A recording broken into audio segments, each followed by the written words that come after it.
Good day, ladies and gentlemen. Thank you so much for making time to join us. This is Sound Candid Talk, open forum political discussion show, the show that gives you an opportunity to air what you feel and think about the latest development on our political front. Well, a lot has gone down as the day went off. This was the Sunday of the young people's appointment with the Jesus Winner Church about the 20 million donations by Ruto, which has sparked off an outrage, especially in the young people who feel being mishandled, that the country is spending money for wrong reasons. While that was going down, William Ruto still in attempt, I don't know whether it's provocation or disregard of what the young people are saying and what Kenyans are saying, he still did another donation in another church. And so it appears this seems to be the way to go for him in terms of ensuring that he keeps doing what he wants to do, regardless of what Kenyans feel and think about the same. Well, while that is going on, the Raila Odinga was donating for Shabana. Today was a special program, and he was a special guest at Kisii, hosted by, of course, the governor, Simba Arati. And it's like Kenyans were not so happy to see him as usual, and they let their they expressed their displeasure right before him, and that is in response to the pact that was signed between William Ruto and Raila Odinga. Well, as that is going on, Rigathi Gachagua is again on steroids, talking about now that Bomas of Kenya has been sold, and the prison's lands have also been sold by this administration. He says the cabinet has nodded on the same. Well, all those are allegations that we may also need to look into. But as it goes, it appears this country is far from the woods as far as our politics are concerned and as far as safeguarding our resources is concerned. I want to appreciate everyone as you join from wherever you are. Please make sure you invite somebody. Let us gang up today and make a difference by straightening what is not straight and, of course, shedding light on those dark places and gray places, so that everybody gets, or rather makes sense of our politics as we ease life for the masses. Want to salute all of you joining us on TikTok, on Facebook, and YouTube as well. Apologies for starting late. The rains are back in Nairobi, and no sooner did the rains return this evening than there was a long blackout. It has just, the power has just been restored now. And that is the reason why we are late in the start of the show. But we believe as it rains out there, we will be able to keep the show running as much as we are enabled. But more than that, let's gang up today and tell each other what is going on with our country.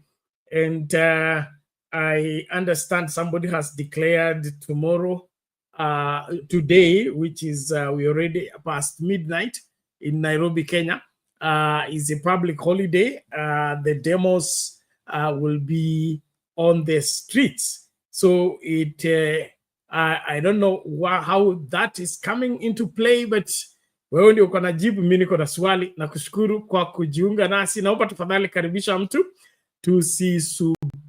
tusilegee katika kutekeleza wajibu wetu, kufikiana na kuhakikisha kwamba tunasafiana nia katika mawazo yetu. Nashukuru. Tutaanza na hiyo story ya vijana na polisi katika Jesus Winner Ministry Church Roysambu kumekuwa na kivumbi huko kwa sababu vijana walitaka kwenda kusalimia pasta, lakini polisi wakawa wengi sana, so salama zikufika zile walikuwa wanasindikisha, lakini za kutuma kwa njia ya mtandao silifika. Well, nawashukuru wote, tumakinike kukaribishana as we start the conversation. Thank you so much. Let's start with that story of Roysambu, the outrage by reason of millions donated by William Ruto to churches, or to churches. Today he was, he was in AIC Annex Eldoret and made similar donations, just like those at Jesus Winner Ministry. And he says nobody's going to stop him from building the house of God. We will discuss that. Thank you everybody. Tumia link ambayo nimeweka kwa comment section kuingia ili tukazungumze masuala haya kwa kina. Nashukuru wote ambao mnatujoin mahala popote mlipo, asanteni sana. Namuona PS ndio alikuwa wa kwanza leo. Tuni Muhammad, thank you so much. William Wadilo, karibu kwa show, asante sana. Furaha, karibu kwa show. Kuna Mdumezi, karibu kwa show. Here we go. Esther Stoll, welcome to the show. Thank you so much for being here, and I believe things will play accordingly. Well, let's hear and see what went down in Roysambu today. Moving on, several youth were earlier today arrested during a standoff at the Jesus Winner Ministry ahead of planned protest over the 20 million shilling donation by President William Ruto to the church. The youth, who were unhappy over the huge donation, had indicated they would camp at the church. Business came to a standstill along the Roysambu and Kamiti roads as police engaged the youthful protesters. Wanjiku Wanjiro with that story. The usually quiet Sunday was disrupted along the Roysambu Kamiti roads as it turned to be a battleground for police and youth who had attempted to storm Jesus Winner Ministry. What started as an attempt to storm the church for answers has turned chaotic, with both sides refusing to back down. Reason: angry youth made good their threat to storm the church that has in the last 1 week been the talk of the town following a 20 million pledge by President William Ruto.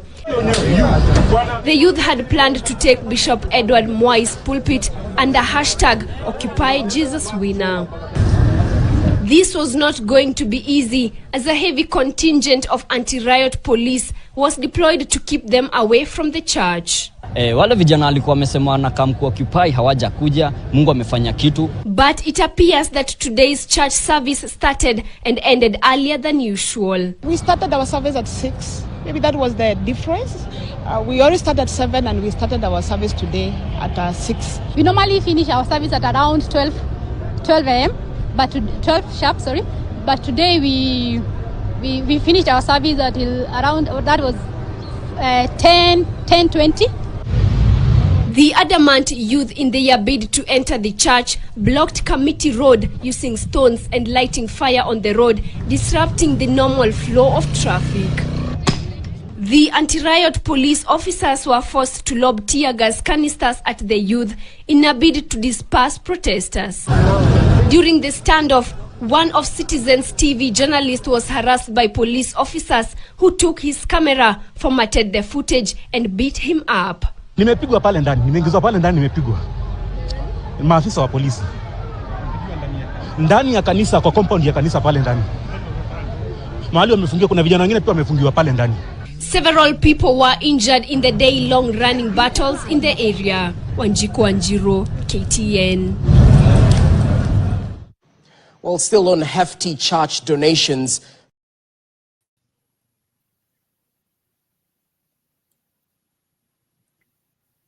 Mambo kama hayo, nashukuru kila moja. Asanteni sana kwa kujumuika nasi. Tuendelee kukaribishana.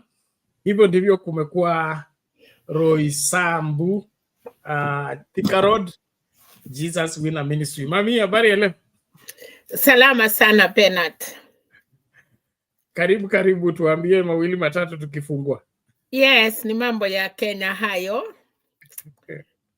mambo ya kanisa, mambo ya pesa, mambo ya vijana. Nimeona wakiochiwa, nimeona wengine wakilalamika kutokea vile walikuwa natarajia, lakini Penat, na kuna mtu alisema vizuri, hizi pesa inapeanwa ni ya nani? Ni mtu binafsi, imetangazwa ni pesa ya serikali? Kwa sababu vijana walikuwa nasema hiyo pesa wangepeleka NHIF ilive deni. Hiyo pesa kuna vile wanaona ingefanyika. Wanasema hiyo kanisa imechengwa, waoni ni wapi tena wanaichenga. Lakini freedom of speech is there, lakini pia kukanyaka watu wengine pia sijui hapo Penat, because nyumba ya Mungu unless siku hizi hakuna kanisa, ni biashara, so watu watafanya vile wanataka. Lakini kama mtu ametoa donation na anasema ni ya kanisa, na wengine wanasema wangetangaza, alafu kuna wenye wanasema hiyo pesa pia mingi ina influence wananchi kupika kura mahali wataki. Bernard, kitu moja nimeona Kenya ama generation yenye iko ama mambo venye iko sasa Penat, imefika wakati wanataka kulazimisha watu, lazima kama ni lazima nikupende, lazima nichukue maoni yako, lazima tufanye vile unataka. I don't think that is democracy Penat. Wale wanataka kubaki, tunakuja 2027. That is the time of election. Unless otherwise, kama rais ameimpichiwa, kama amekufa kwa ofisi, na wanajeshi wakichukua hakuna election, it can be 10 years, it can be 20 years. So the only option ni hiyo mbili ya rais ameaka dunia ama impeachment. Hii watu ya Kenya sasa, they are not even satisfied na kila kitu inaendelea. Wale wanakuja ni malaika, wanatoka wapi Penat? Where are these people coming from heaven that wako clean? Kwa sababu kama wangetuambia hawataki all politicians, young and old, kwa sababu kwa serikali ya sasa we have a lot of young people in government and we have old people. So this angel, hii angels wanakuja Penat, walituambia atupangwangwi, tukajaribu kuambia walikataa. The same mistake, these people will do it again Penat. Thank you. Okay, so asante Mami, a good start indeed. And that is also my place of concern. Like we are not putting in much consideration on what exactly we want with this country. Joshua, sijui kama umetimuliwa, karibu rudi tena ukatoe maoni yako. Well, it appears that Kenyans are not learning the lesson of electing anybody just in order to punish another person. That is one of the things that have contributed for us to come where we have come. And if you're going to get out of where we are, we must give a serious thought as far as this participation in the elections, and of course, in ensuring that elections produce for us credible leaders. And those credible leaders must be from credible Kenyans that have stepped forth to require leadership of the country. And that, in my opinion, is something that we can't take lying down. We as a people need to think seriously about who we put in office and how they get in that office. Like I was saying yesterday, IBC is being reconstituted. We are getting commissioners. We are all now talking about donations in the church. We are talking about other matters. As that is going on, before you know it, there will be a swearing in of commissioners.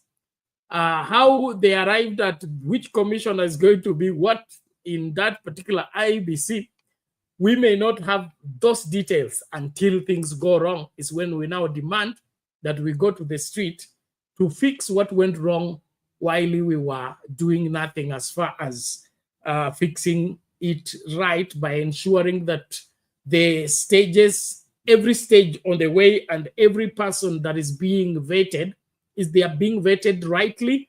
And if there is any credible information that should not allow those people to be in public office, that information need to be relayed in good time so that we can do what the saying goes, prevention is better than cure. But if we just want to, always be on crisis, because what we have had as a country is living from crisis to crisis, other than living by design. Our elections have always resulted into a crisis. Then that crisis has to be sorted for the next 5 years. And then we get into another cycle of elections. As soon as the elections are over, another crisis starts. So we are a country of crisis after crisis. And all that, in my opinion, is coming from us Kenyans failing to pay serious consideration in matters fixing something that has gone wrong once and for all. And that's what I invite us, even as we engage. Can we as Kenyans change our approach if we want to improve on our results? Can we as Kenyans begin to give serious thought as far as the leadership of this country is concerned? There are trivial matters and there are grave matters. We need to separate these two. One of the principles we learned in Bible school is that we should learn to differentiate between the most urgent and the most important. I think Kenyans are caught up into addressing the most urgent at the expense of the most important. And as long as we ignore the most important, we're going to always have a crisis after another. And so I'm calling on all of us as Kenyans, both who are eligible in deciding the future of this country, through our ballot and casting of vote. Let us take serious consideration on this matter. Let us engage extensively. Let us urge people to have their energy and their mind directed in the right direction, other than the aspect of us waiting for another call to go to the street and try to create another, wherever, of course, footage for the content creators. But at the end of the day, our country will be a mess. So wewe kama Mkenya mahali ulipo sahi, unafikiria nini kuhusu haya mambo? Mnaona mkipanish Raila Odinga ama mkipanish Ruto, Kenya itapona? Hapo ndio nataka mnieleze, okay? Tuking'oa viongozi wote tutupe, alafu tuweke wengine, hiyo itaponyesha Kenya? Is that how we will fix whatever that is wrong with our country? And of course, I understand the outrage of the young people and the frustration. And of course, the opulence that has been demonstrated by the Kenya Kwanza administration is not pleasing at all, especially that feature of the Baringo school, where there are no teachers, there are no classrooms. And the same week that feature played is where Ruto goes to church and donates 20 million. That 20 million will serve better in fixing that school. And the school is in Baringo County, which is in Rift Valley, where William Ruto comes from.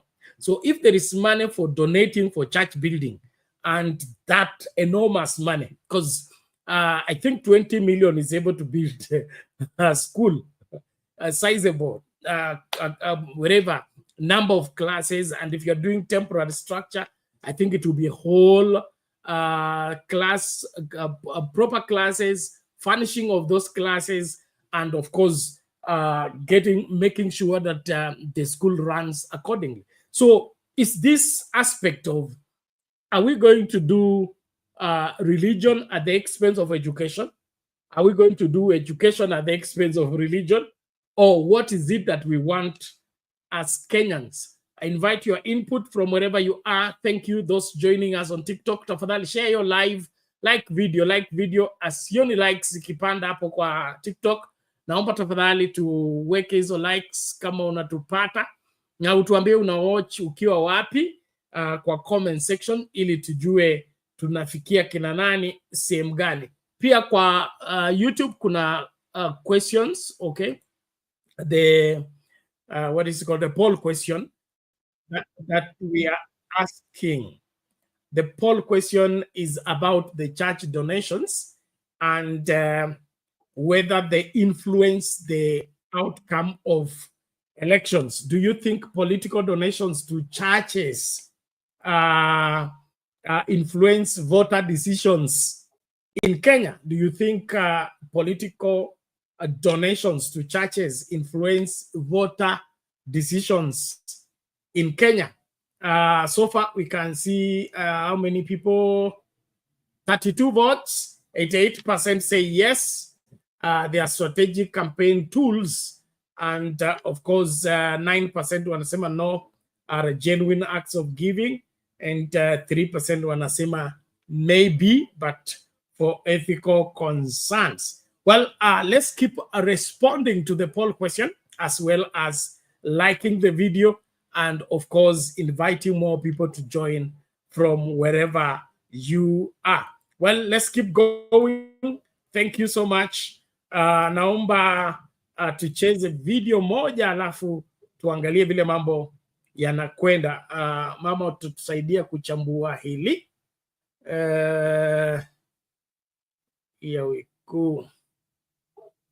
Na mtazamaji, kinara wa ODM Raila Odinga amepokelewa hii leo na umati uliomshtumu na kuondoka katika uwanja wa Kisii, wakipaza sauti wakiimba nyimbo za kupinga uwepo wake, kuonyesha kutoridhika kwake na mkataba uliowekwa na Rais William Ruto siku mbili zilizopita. Hali ya wasiwasi ilitanda uwanjani humo wakati wa baadhi ya vijana walipaza sauti wakisema Raila must go, na wengine wakimba haki yetu. Baadhi ya mashabiki walikashifu Odinga kwa matamshi aliyotoa Hamisi alipopita katika kituo cha mafunzo cha ukulima cha Kisii, ambapo alipuzilia mbali azma aliyekuwa waziri wa usalama wa ndani Daktari Fred Matiang'i kuwania urais mwaka wa 2027. Mashabiki hao walianza kuimba jina la Matiang'i wakati gavana wa Kisii Simbarati alitaja jina la Raila. Odinga alikuwa akizindua rasmi vifaa vipya vya kucheza vya timu ya Shabana FC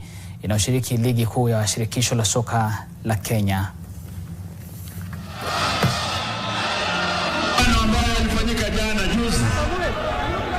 Tafadhali baba, wananchi, maisha ni magumu sana,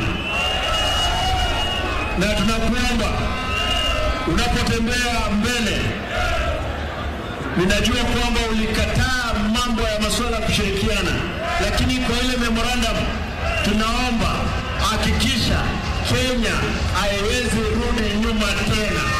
Tuendelee kuwa watu ambao tunapenda umoja wa taifa letu. Tusikubali mambo ya ukabila kuingia katika nchi yetu ama kuingia katika Kisii County. Tuko pamoja. Tunataka kuunganisha Wakenya wote pamoja. Kenya ni muhimu zaidi kushinda sisi zote. Kwa hivyo mimi nasema yale tunataka kuona hapo mbele, kuona kama Kenya inaendelea kwa njia ya muungano, mambo ya ukabila tumeweka kando, mambo ya ufisadi tumeweka chini, hata Wakenya wote tunaungana kama kitu kimoja.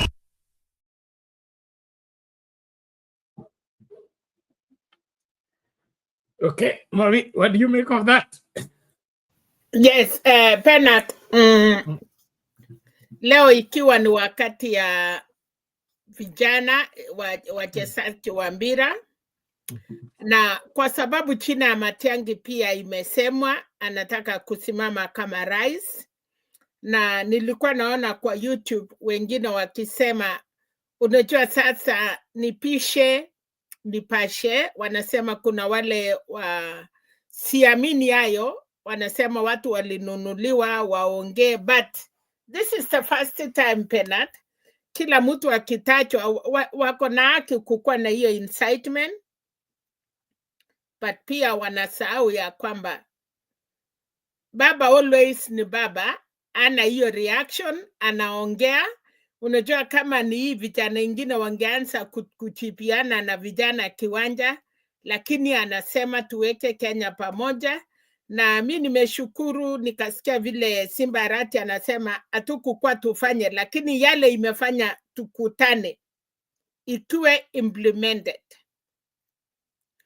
But pia Matiang'i kusimama ako na haki, na wale wanatakia Matiang'i pia wako na haki. Wale baba na Ruto kama anasimama, kila mtu ako na haki. Tuko na miaka 2.5 penalty. We need still to have services in this country. Lakini kama tutaanza kufanya campaign now, tutachoka barabarani na hakuna kazi itafanyika. Vile ulikuwa umesema, ukiinsight wananchi, wale wako kwa serikali wanafurahia kitu kama hiyo, kwa sababu saa ile nchi imetulia penat, kuna maofu huwezi fanya kwa sababu macho ya kila mtu anaangalia. But when the country is like this, mutakuja kustukia hiyo mambo ya APC wametoa, hata tunastukia wameprint, na kwa sababu amuku concentrate, amukutaka kujua ile mambo ya muhimu ya kufanya nchi yetu. You are focusing on Ruto. Yes, tumejua Ruto anaenda. Why don't you start focusing on how to get him out there? Unajua wenye mtu kama Ruto ama Raila wanafurahia sana kwa sababu mkikongana penalty, when the peace is not in the house, watoto wanapotea. So leo tumeona hiyo ni ya kwanza, tumeona Kisii, na mimi najua wataendelea kutembea. Nao hata pesa walikuwa napelekewa wafuasi wachezaji ya mpira ya Kisii, I don't think walipata haki yao. Kama vile wanaongea mambo ya pesa hiyo ya kanisa. How will you shout the people wamekuja kutonate kwa sababu ya wachezaji? You do wrong things in the wrong place, or you do the right things in the wrong place. Let us call a spade penalty. Ha vijana wenye wanacheza wanahitaji fidhaa hili mpira yao iende mbele. Lakini sasa mkileta wafuasi kwa sababu ya kiti ya president, na bado tuko na 2.5 years ama 3 years, kwa hivyo hawa vijana watacheza mpira mpaka wakati no Bernard nchi yetu. Na this freedom is good. Hiyo freedom ni mzuri kwa sababu serikali hakuna haja kulalamika, mnawacha mnapiga kelele. Chioni rais bado anatembea na bendera na yeye bado anaitwa rais ya Kenya. So I think we should sit down na tukae chini. Niliona Kashakwa pia alikuwa Kitengela na mambo yao yote anatuambia. So we don't know Penat, yeye alikuwa inside, anajua, anaweza kuwa batu wako na watu yake wanampatia report. Niliona rais pia alikuwa Eldoret, alikuwa kanisa, anasema atatoa. Na wengi wamekubaliana ya kwamba yeye kutoa pesa ya kanisa hajaanza leo. Amekuwa akitoa hiyo pesa yote. Lakini siku hizo ingine hatukumuuliza unatoa wapi hii pesa.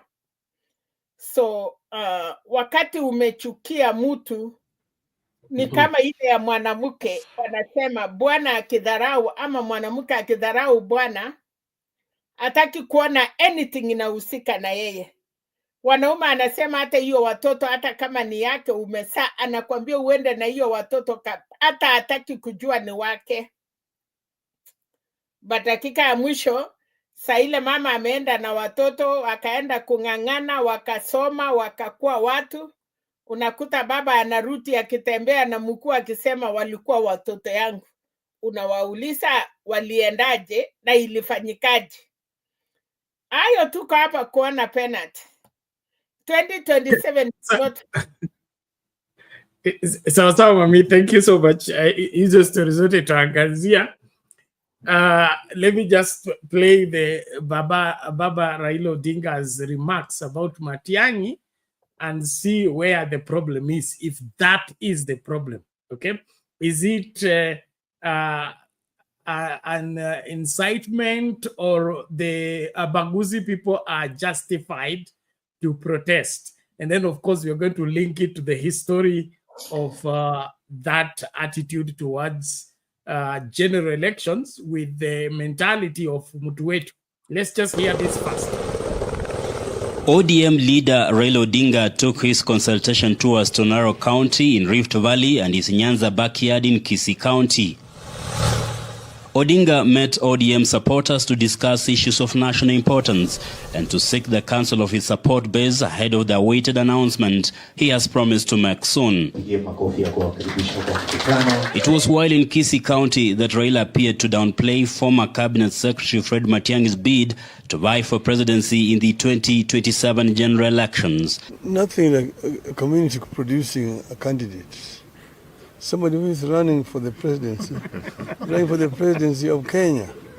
You see, you cannot be elected president of Kenya on the basis of the Kisii votes, or the Luo votes, or Luhya votes for that matter, or even the Mount Kenya votes. If you want to be elected, you'll be elected by a Kenya general.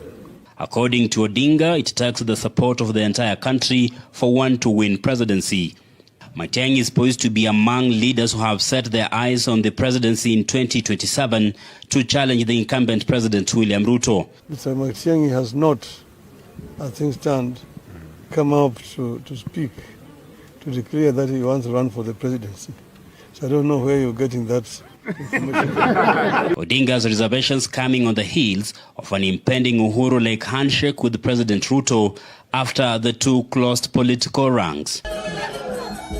In Narok County, the former ODM leader highlighted various issues facing the region as he appealed to warring communities along the Kisii-Transmara border to maintain peace. Came to talk to my people here from the Mar community. And as the Senate has already told you, they've come from different counties, including Nairobi County. And they have given me their views. They've talked very candidly and very frankly about issues that are affecting them as a people. Senator Ledamo Lekina hinted on the party allowing Raila to chart a political path that fosters national unity, which has been Ruto's clarion call and reason for his broad-based government. Cognizant of the reality of things on the ground, we're here today to consult with Mzee, and we have agreed that the best way is to move forward and unite the country. Timothy Simwakei, 24 TV.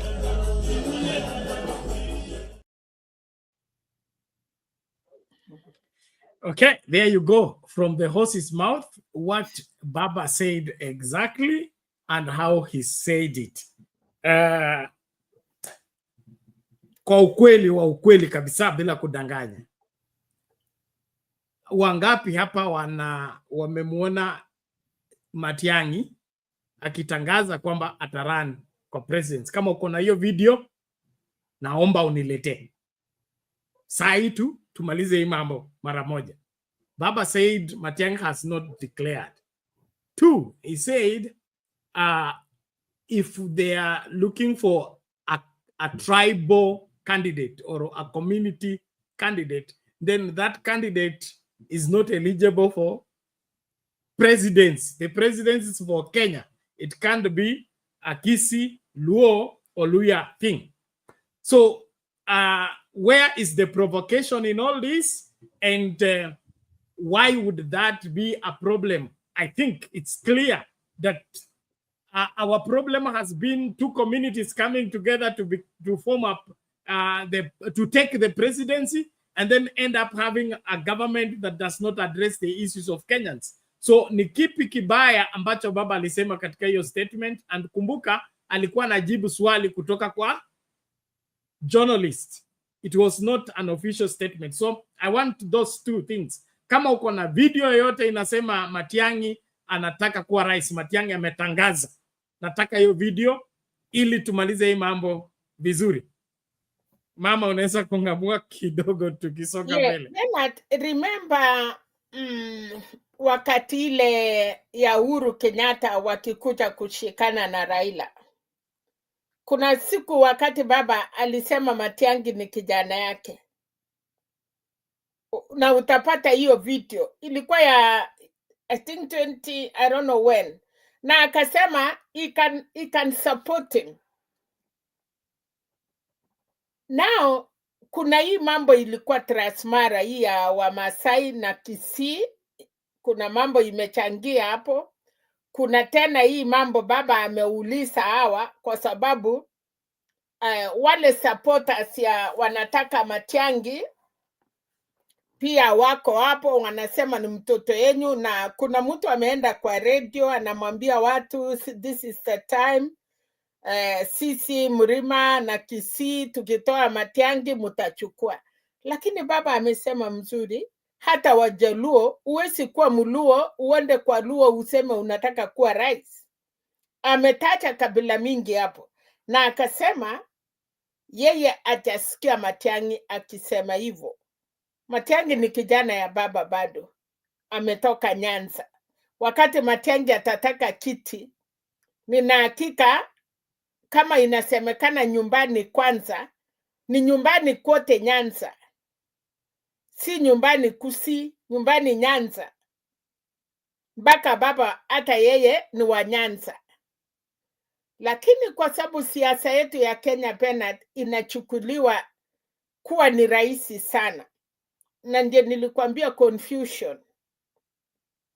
Watu wanasema mambo yenye haifai kusema kwa mambo kama hayo. Matiang'i yako kasi, anaweza ngojea 2.5 years Bernard. Hata kama unasimama unaweza ambia watu kinyume nyume because uko job, huwezi kuja kusema unless you resign and come and do campaign. So Matiang'i anafanya campaign ya 2.5 years, 3 years.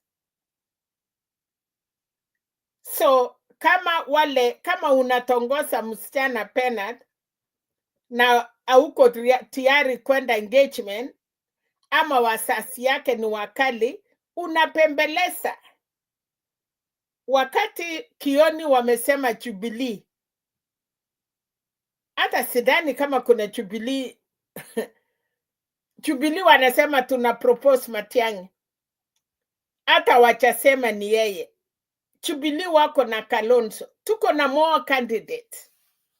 Wakenya tungetaka mtu mwenye atakubaliwa na Wakenya. Kulikuwa watu nasikia kwa channel zingine wanasema Matiang'i alikuwa na kasifa katika plot Nairobi. Kuna ile mambo mingi tutakuja kuangalia, watu watasimama, Wakenya wataangalia mpaka wapate nani anaweza. But again Bernard, baba vile ametulia, utamuona amerudi hiyo Kisii na mambo itakuwa imetulia. Kwa sababu kulikuwa na mambo mingi moto. Kuna hiyo mambo ya ng'ombe, kuna sasa hii mtoto yetu, kuna sasa hiyo signing ya kufanya kazi na Ruto, wanasema baba amefanya makosa. So mori ya wananchi patu iko kubwa, na but after siku chache mioto itarudi chini, watu will be back in sopa. Lakini ningesema tu kama wewe ama mimi Bernard, Kenyans wawache hasira, unawachue kutongosa. And they are dealing with the government yenye iko serikali kwa sahi, na ni government yenye ilikuwa inatembea peke yake Bernard. Kumbuka siasa ya Ruto. Kabla kuita Mudavadi kwenda kukawanyia kiti na Wetangula, he was just alone running in the road.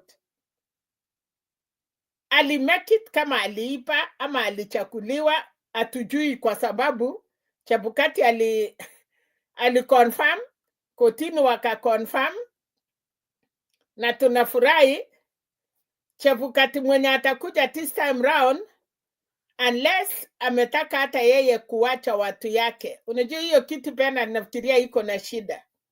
Mahali wa Kenya wanapiga nduru huwezi kaa.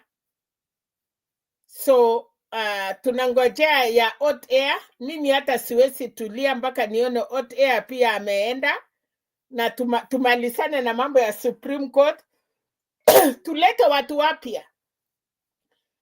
Ingine Bernard, niliona baba, najua watu wengi, niliona kijana Kasmuel. Mami, before you introduce that, tumalize hii ya Kisii. Na hiyo ya Kisii ndiye alikuwa huko, si ni vijana walikuwa huko. But hiyo ya Kisii ni kwa bahati mbaya. Kisii imepatikana na mambo mingi. Bernard walikuwa na mambo ya na batu wanaongea. Wako na mambo ya cattle rustling. Kuna hii mambo ya Matiang'i. Simeshikana. Kuna sasa hii kusign agreement after 1 day. Of course, unajua bibi akiolewa na amelasimishwa kwa bwana, hawezi enda kwa kitanda kwa nyumba mpaka wamama wapembeleze, wamwambie inakuanga hivi. Hata akiona hiyo bwana hataki kuona, lakini dakika ya mwisho unakuta bibi amekuwa na mimba. Unashangaa kwani walikubaliana lini? So hii haina shida Bernard, itaruti chini. Lakini hatutaki iruti chini kwa ubaya. Tunataka mambo ya kuwe mazuri. Kama Matiang'i is ready to run for the president, anadeserve. Yeye ni Mkenya. Ako na right.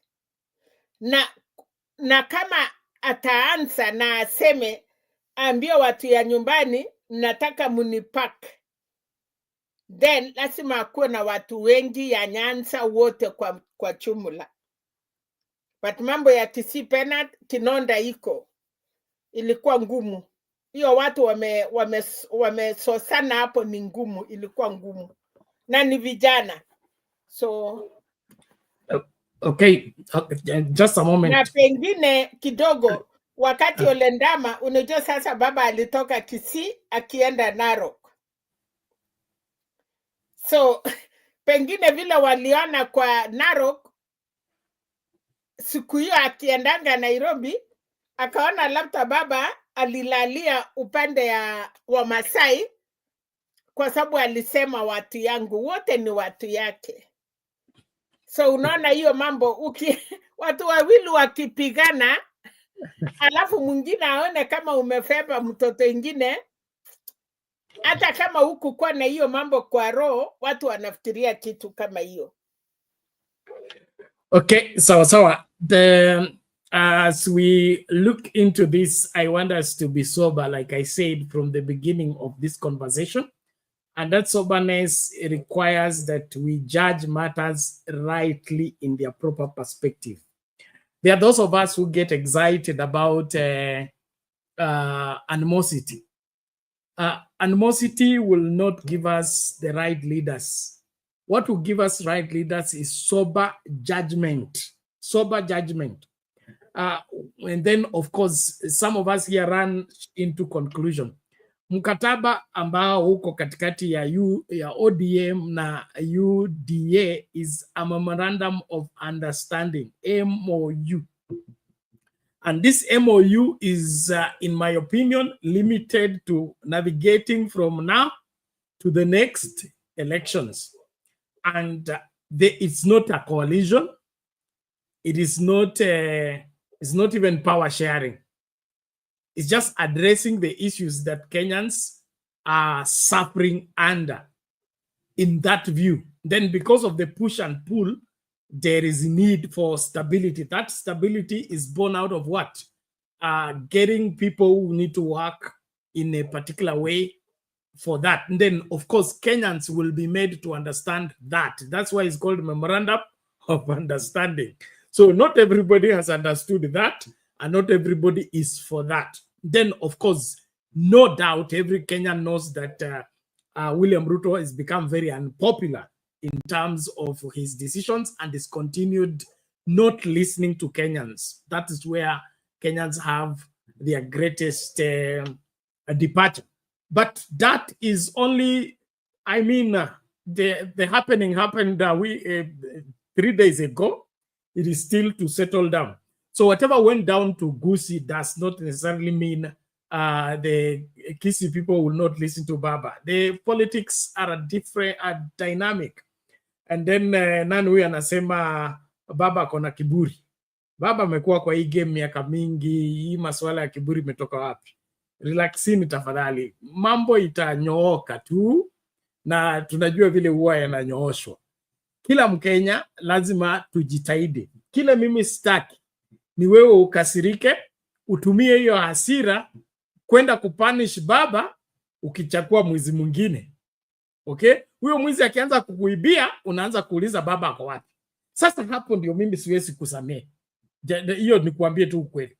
Because we get so much worked up on small trivial things. Like the purpose of the meeting today, it was Shabana FC. Walikuwa na launch kit yao, and then of course kuna contribution, and Baba was a guest in the Shabana program. It was not a political rally. It was not to address anything political.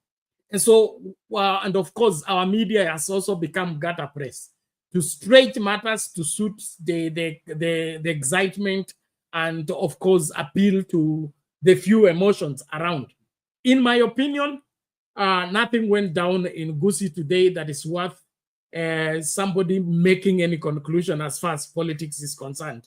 And, of course, in Kisii, we have members of parliament that are UDA. The majority whip anaitwa Osoro. Is he not a UDA member of parliament? In fact, like in Kisii, I think the ODM has members, UDA has members of parliament. And so we cannot in any way say that Kisii is now going to vote a different way simply because they booed Baba today, and now the Kisii people are to be congratulated for walking out of the stadium. Walienda stadium to launch vest kiti jersey ya nini ya Shabana FC. Baba amedonate 1 million to that particular football team. I think Sakaja akatoa 300, the Migori governor akatoa 100,000, things like that. And so it wasn't a political meeting.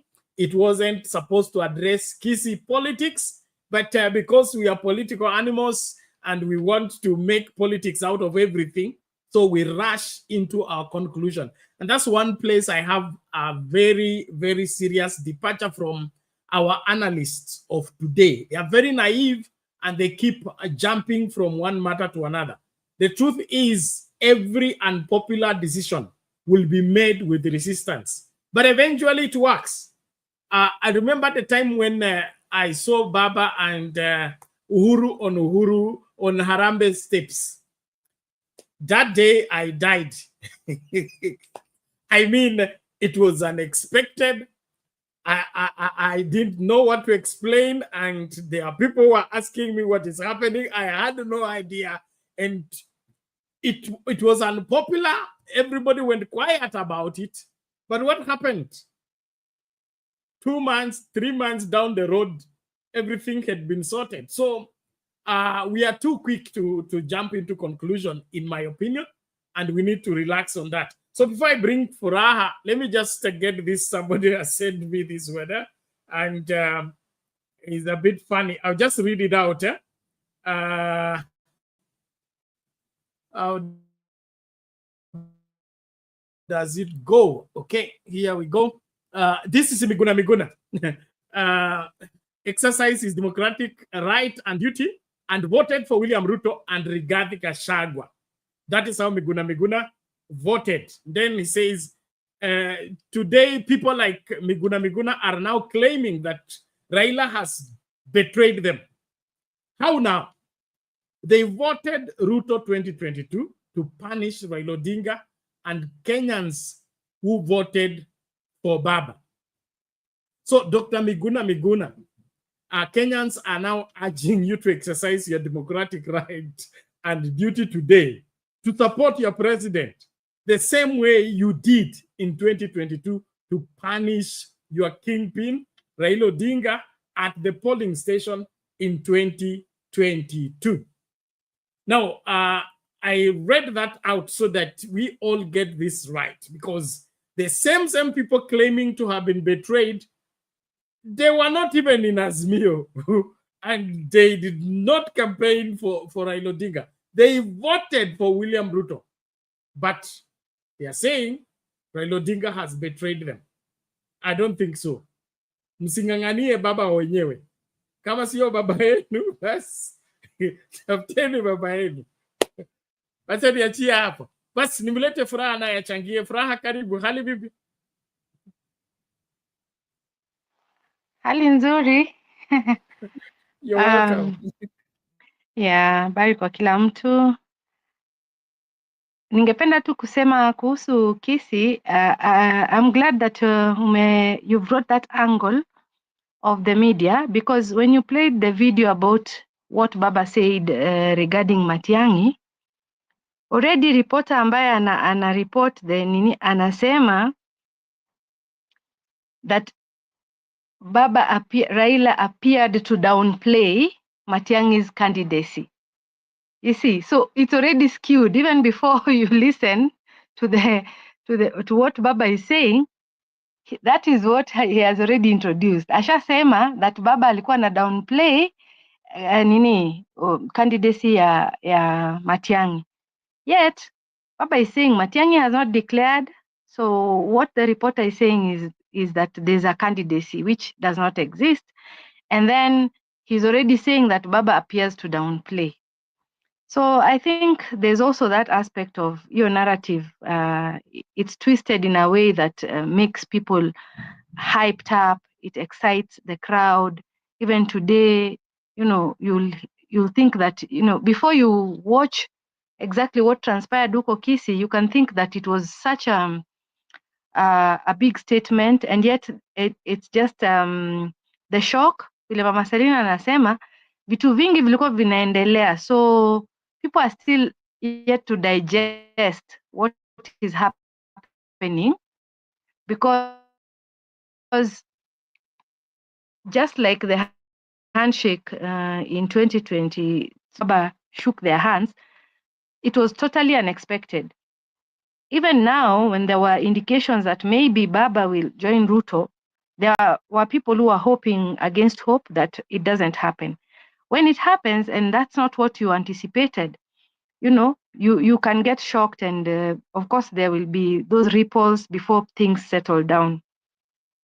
But as we have said before, you are shouting Ruto must go to the one person who has challenged Ruto the most. Unaona, Baba ndio kama kuna mtu amewahi kuchallenge, ameenda head to head na Ruto. Hakuna mtu ameenda head to head na Ruto kuliko Baba. There's no one who didn't want Ruto's presidency more than Baba, because he offered himself. Alisema simtaki kiasi cha kwamba afadhali mimi mwenyewe nisimame mnichague, lakini msimchague yeye. So when you come and now say Ruto must go, and this clarion call is what he did even after he lost his presidency. When he lost, he challenged and even went to the street. And as he was going to the street, he wanted Ruto out. He wanted the servers open.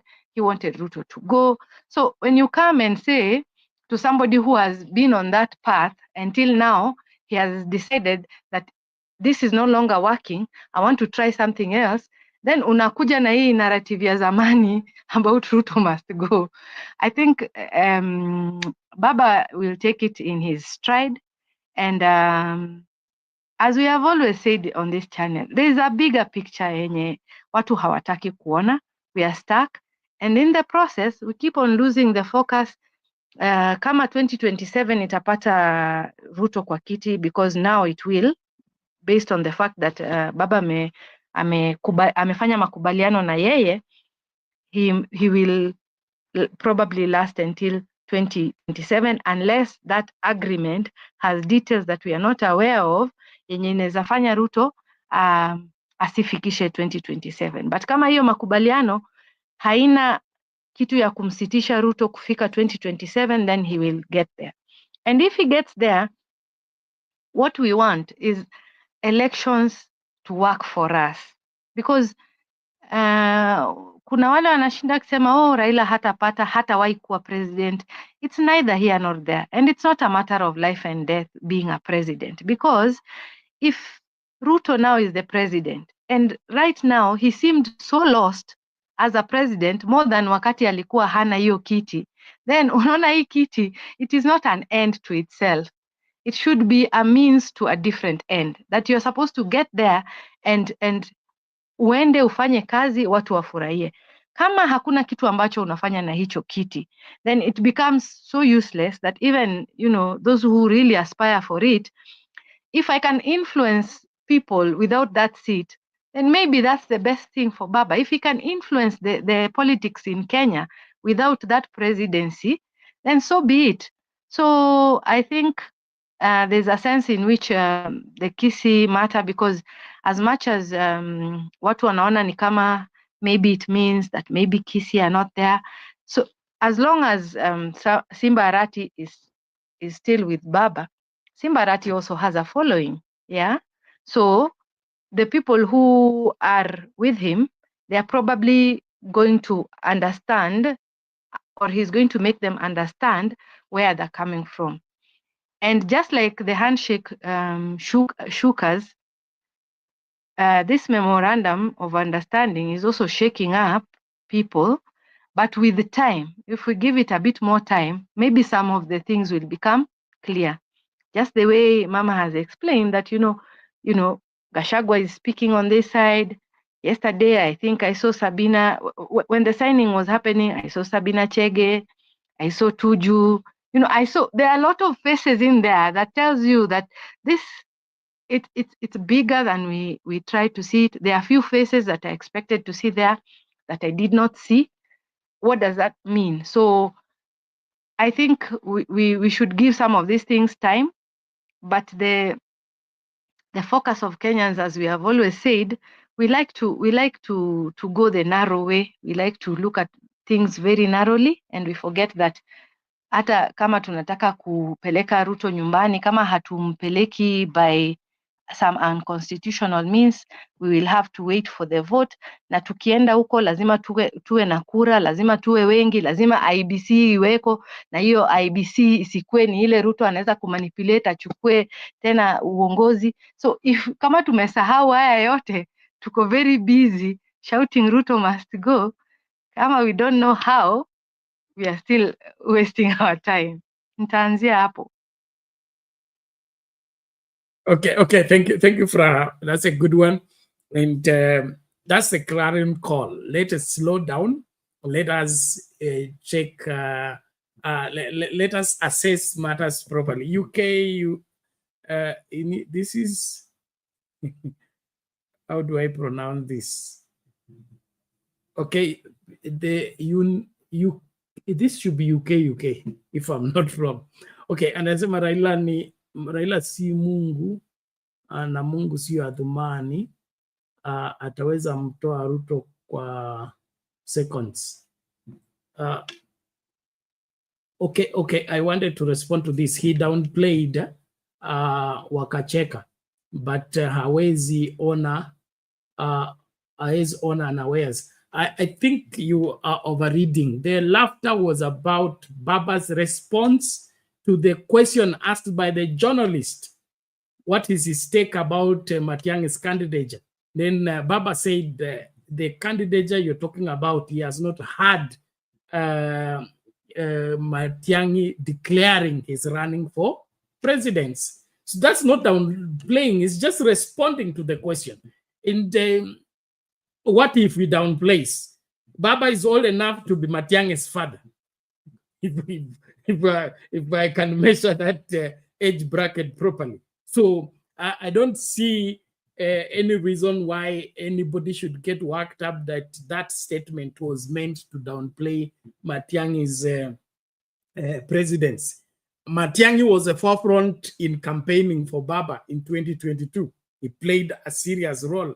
Or the only place I have a problem is at Bomas. He went missing at Bomas. That is Matiang'i and Kibicho. Those two, whatever happened at Bomas was on the shoulders of those two people. And until they come out clearly and tell us what exactly happened, we still will hold them accountable, because the voting, we voted very well. We voted overwhelmingly and we won overwhelmingly. Why did Matiang'i and Kibicho surrender our victory to some passers-by? They were the one with the seat of internal security. They were in charge of the police. So hilo ni swala nyeti ambalo lazima tulishughulikie. Okay? But the accusation against Baba, that one we are used to. Even if Baba coughs, is a problem. If he keeps silent, is a problem. If he stays in the house, is a problem. If he goes to town, is a problem. So we will not have much issue on that. Matiang'i is free to declare the candidature. Na kila mtu, hata mimi. Then kutakuwa na siku ya mchujo. Okay? That you have declared doesn't mean you will be president. You can declare. Okay? Then even Salasia has declared he said he can be president.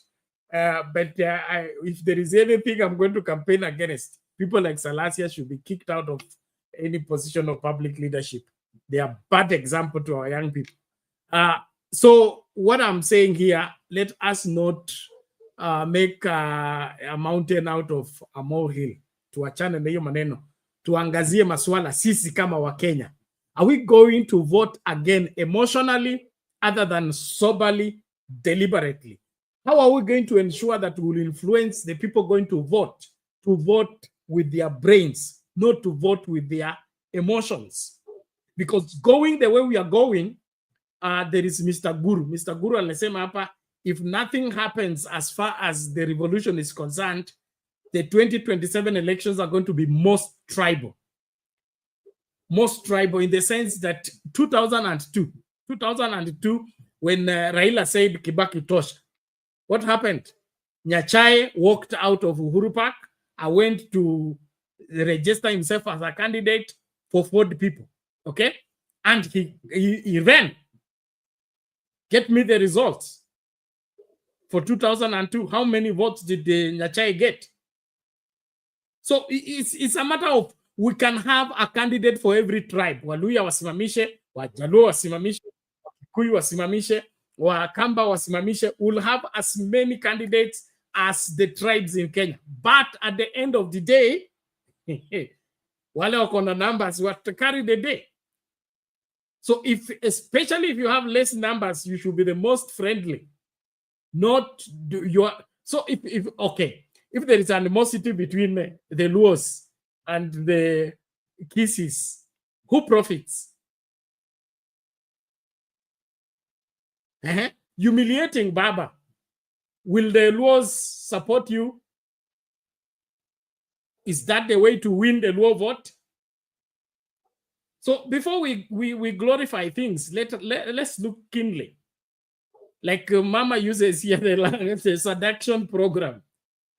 You don't seduce by insulting your father-in-law to be. that will be problem one go. So if we are going to have a country, let us think soberly. Especially on this show, we are going to change the approach completely. We want Kenyans to think. We want Kenyans to stand. Not this madness of Miguna Miguna. Miguna Miguna came here in 2022, told us the best candidate is William Ruto. Miguna Miguna was the first one on X, now saying Ruto must go. He became the leader of the Gen Z. These were the people behind the office, wherever, working out on how Gen Z should go out and chase Ruto out. In 2022, he did not tell us that. And the reason why I don't take Miguna Miguna stand kindly is because he's an international learned lawyer of many years. So his decisions need not to be like a layman. His decisions ought not to be like mama mboga na mtu wa mkokoteni. So watu wa mkokoteni naweza kuwasamehe.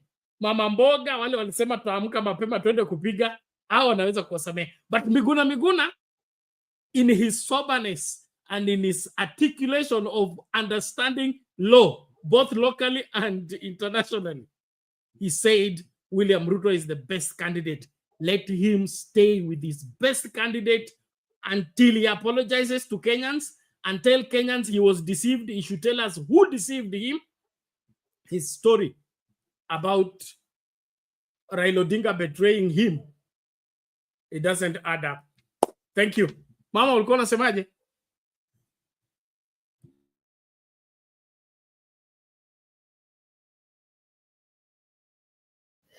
Yeah, Penat, unajua hii mambo Miguna alitusi, alisema Ruto ni mzuri kwa sababu hakutaka baba, na alifikiria atarutiswa. Wakati mambo yake ilisindika, akaanza matusi. Nimefurahi Furaha amesema vizuri. Uwezi kupigana na baba hata ni ngumu. Baba haezi kuja kuchipu wachukuu ni wachukuu ama vitukuu. He cannot do that. Wacha waendelee na tulitusiana pena. Nataka kukumbusha hii watu wanatusiana hapa. Tulianza hii mambo kabla ya election. Mutembei tukakuja hapa na kuna mingi. Kumbuka vile watu walikuwa natusiana Penat. Tukacheka. Lakini wakati ya kuaipisha, mimi na wewe tulipaki tu na watu wachache hatukuenda mahali. Tena wamerudi wanatusiana. These are the heroes ya matusi. Na nashukuru kwa sababu Biblia inasema unapoombea mtu mabaya, Mungu anaendelea anasiti kumubariki. Nikikuombea mabaya Penat, pale pinguni your plate inaongezeka. What is our problem in Kenya? Baba leo akiwacha aende nyumbani kwake na atulie. Tuliambiwa na Gladys Wanga ya kwamba baba ametengeneza, anaweza enda nyumbani na apumzike Penat. Aendanga atembee kama kina Obasanjo. Anyamase. Hata saa hii vile ameungana na Ruto na anyamase wiki moja. Hawa wanamutusi baba. Utakuta tena wamesema baba ako hapi tunamalizwa na ameingia serikali. Huyu baba tumuombee mpaka wakati atadeliver Kenyans. Kwa sababu akiwaachia katikati,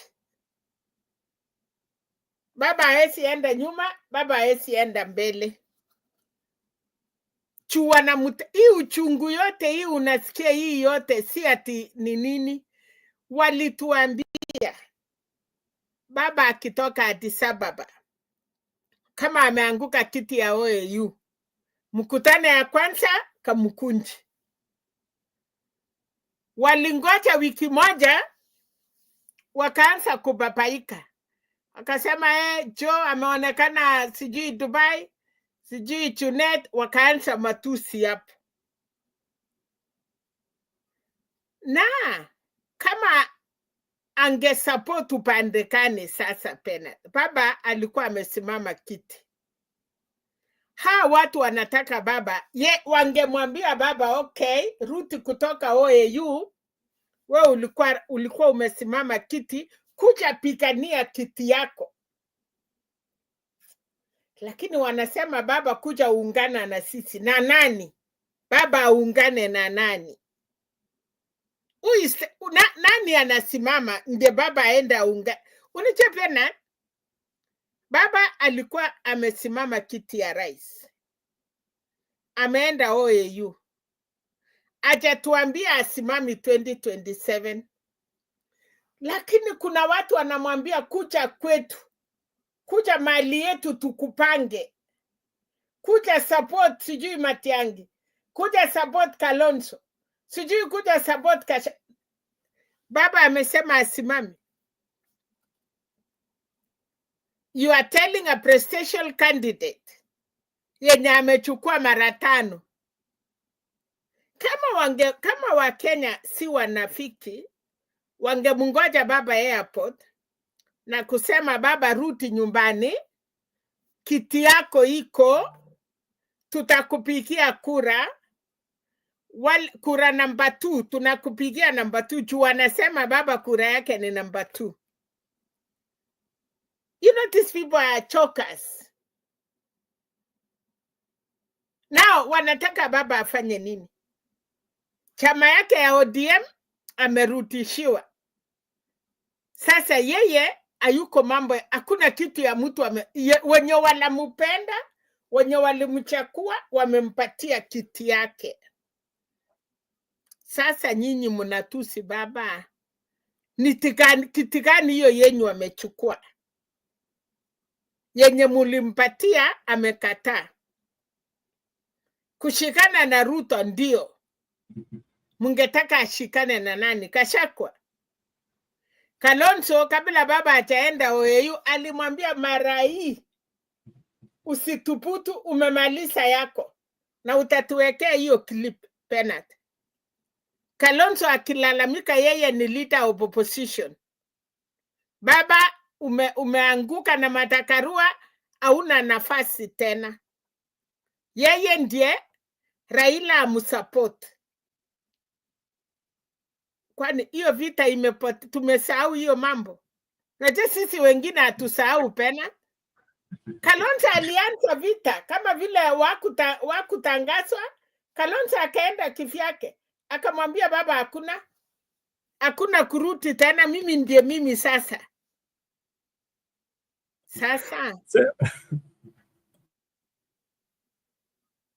Yes, sema pena.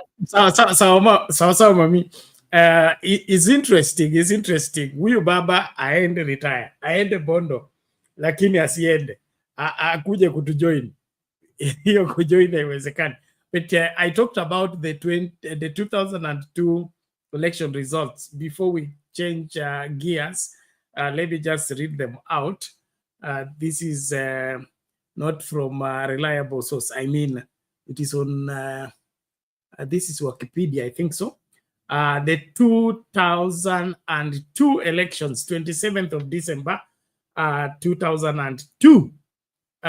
We had Mwai Kibaki of NAC had 62%, 62.2, followed by Uhuru Kenyatta, 31.3%, and number 3 was Simeon Nyachai of Ford People at 5.89%. Figures, Nyachai had 345,152 votes. Uhuru Kenyatta had 1,835,890, while Mwai Kibaki had 3,646,277. And this also goes well with the, let's do the comparison of 2007. 2007, we had the 3 candidates, Mwai Kibaki, Raila Odinga, and Kalonzo Musyoka. And this was the controversial elections where PNU of Mwai Kibaki had 4,584,721. ODM's Raila Odinga had 4,352,993 votes, followed by number 3, Kalonzo Musyoka, who had 879,903. That is Mwai Kibaki at 46.42%, Raila Odinga at 44.07%, and Kalonzo had only 8.91%. 2013, let's again look at the comparison as we check out everything. Okay, here we had another controversy, but Raila Odinga or wherever, Uhuru Kenyatta 50.51%, Raila Odinga 43%, and it doesn't indicate the number 3, which was I think Musalia Mudavadi, if I'm not wrong, and he hardly got 500,000 of votes. So before we begin to behave as if our community is the one that should produce the president, and all that is to be done like this, just like Nyachae walked out of Uhuru Park and went to Ford People and couldn't get 500,000 votes.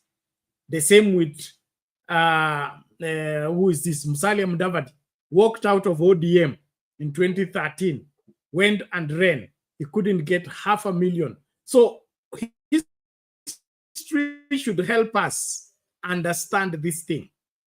Insulting Baba is easy, and vilifying a particular political party is easy. Go to the ballot. By the way, how many votes did Wachakoya get? And how many votes did the other man get? So, msitukane wa kuunga ili hali uzazi ungalipo. Nashukuru kila mmoja, naomba tumakinike. Hiyo namba ya watazamaji inapanda ikishuka, inapanda ikishuka. Sijui kuna nini. Mbona tuko on and off? Let's be serious. Let's focus and do what we must do, and that is rectify what is wrong, so that when we go forward, we are going forward with an understanding that our country is important. The decisions we make for our country are important, and we should not go about them casually. The casual approach we give to political decisions in this country is one of our unmaking, especially as voters. Let's think deeply.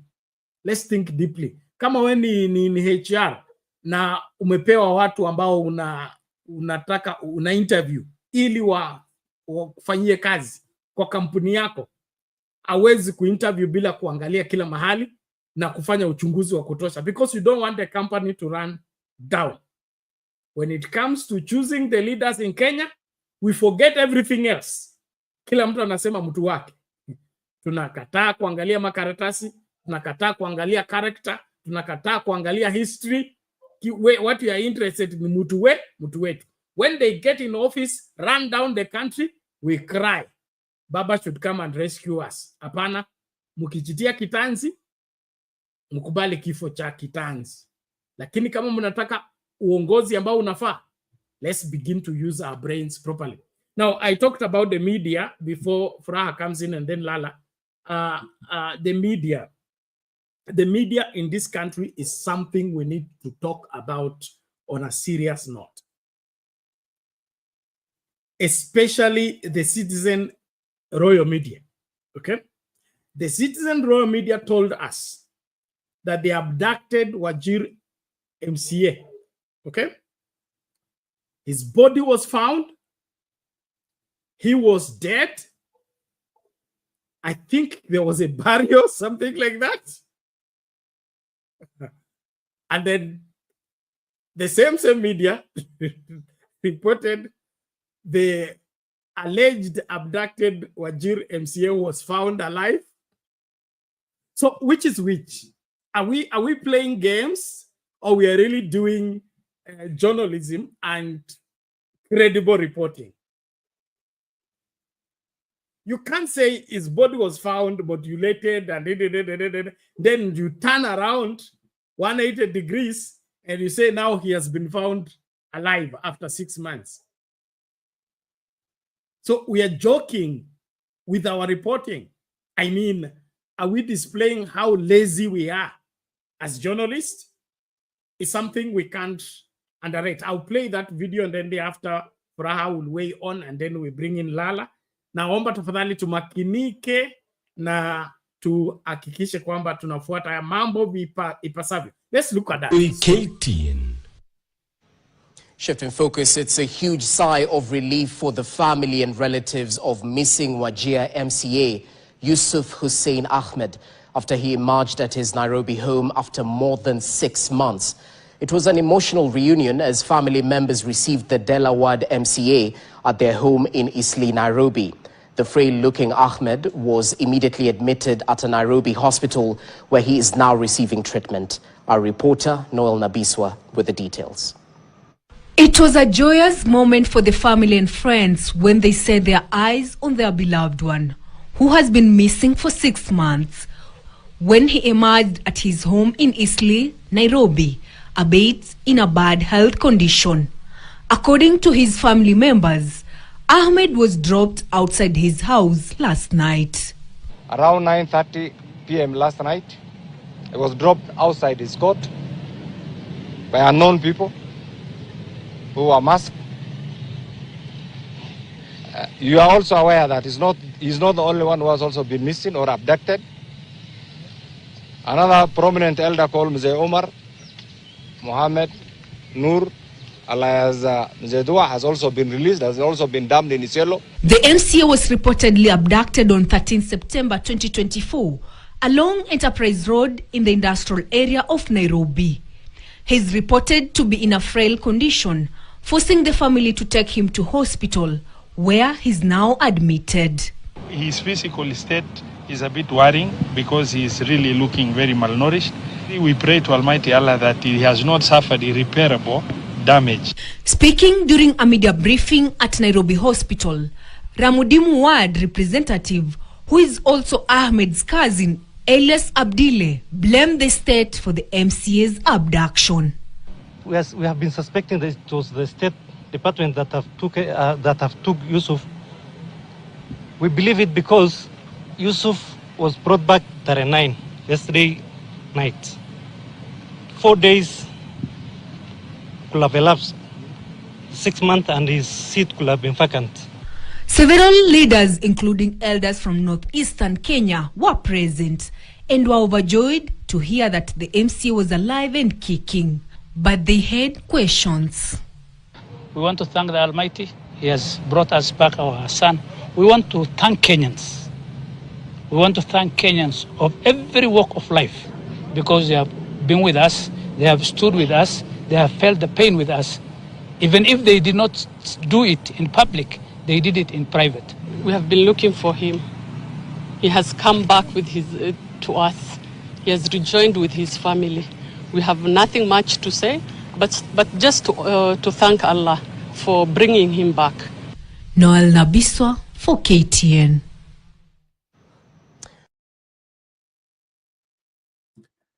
There you go, Furaha. You can weigh on that as we move. Yeah, we as we have already said, the media needs to be very careful because they're supposed to be a watchdog.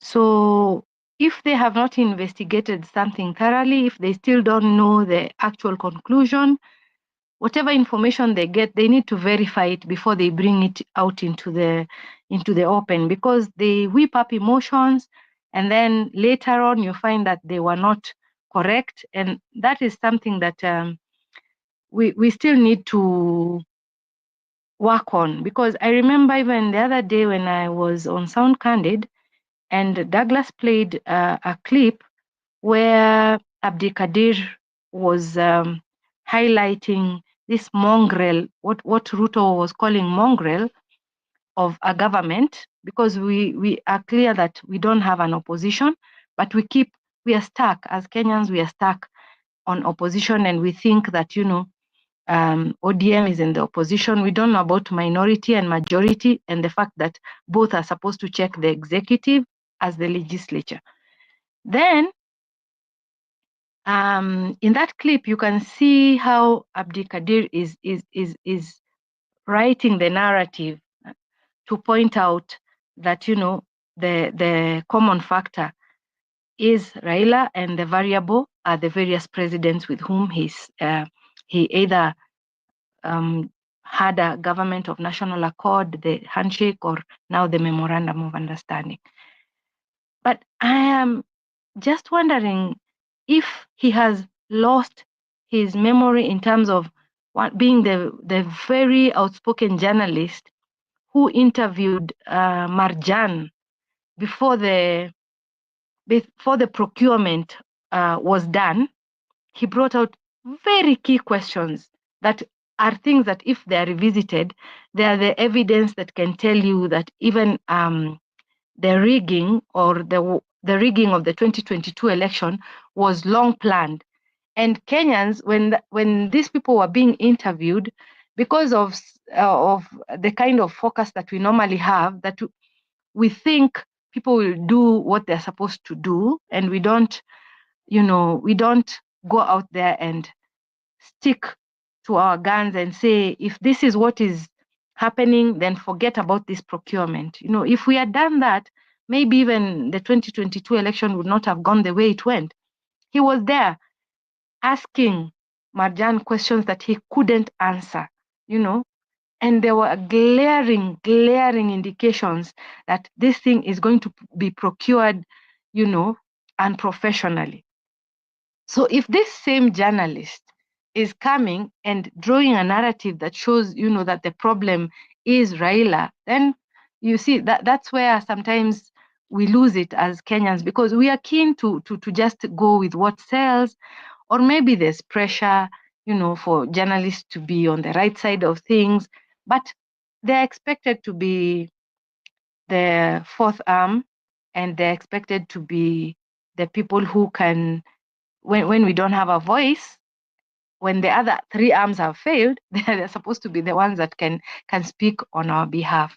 So I do agree with you that, that is a challenge that we need to really work on. And as Kenyans, rather than be happy when we hear them saying what we want to hear, we should be keen on, is it factual?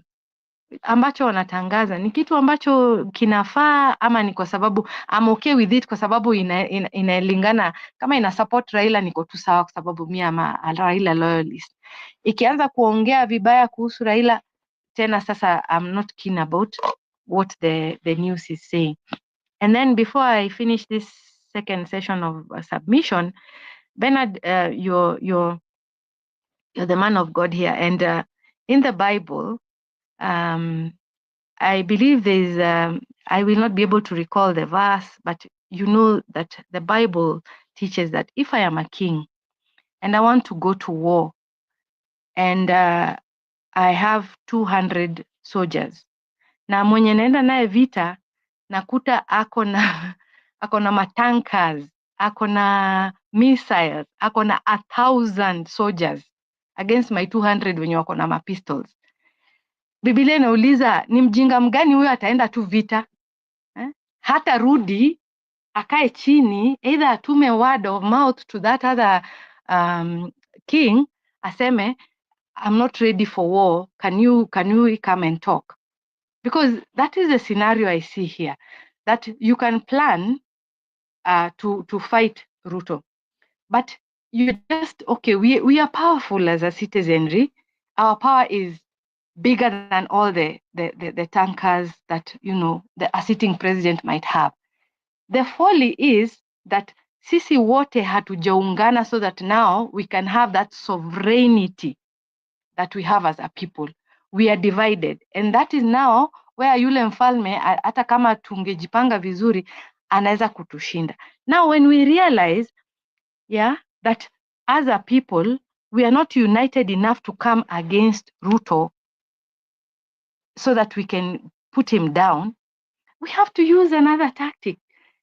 and that is what I keep saying, that you know, watu kama baba, they try. You go there, huyu ndio akona IG, akona wale watu wanakupiga bunduki, akona wale watu wanaua wafuasi wako, akona. So at what point do you decide that I can continue this war until I win without employing new tactics? So if Kenyans, we want to stick to just employing the same tactics and not thinking that maybe there's a way that we can do things and end up with a different result, rather than trying to employ the same tactics and we are not getting the right outcome. So we utanichambulia uniambia hapo Biblia mahali inasema kama unataka kwenda vita, you don't go blindly.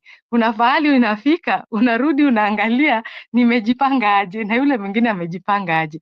Kama kuna nini sengine unasema wacha tusalimiane kwa sababu hii vita naweza pigana na huyu mtu akanishinda bado. Thank you for that's a good one. And, that was, I think, a parable given by Jesus. And his proposal was, if you're going to war against a particular person or a particular nation, and you assess your army against his army, and if what you have is not enough to overthrow the other person, he says, send for peace. Ask for peace. Don't ask for war, because it doesn't make any difference. If you go for war, you will be the victim in the whole scenario.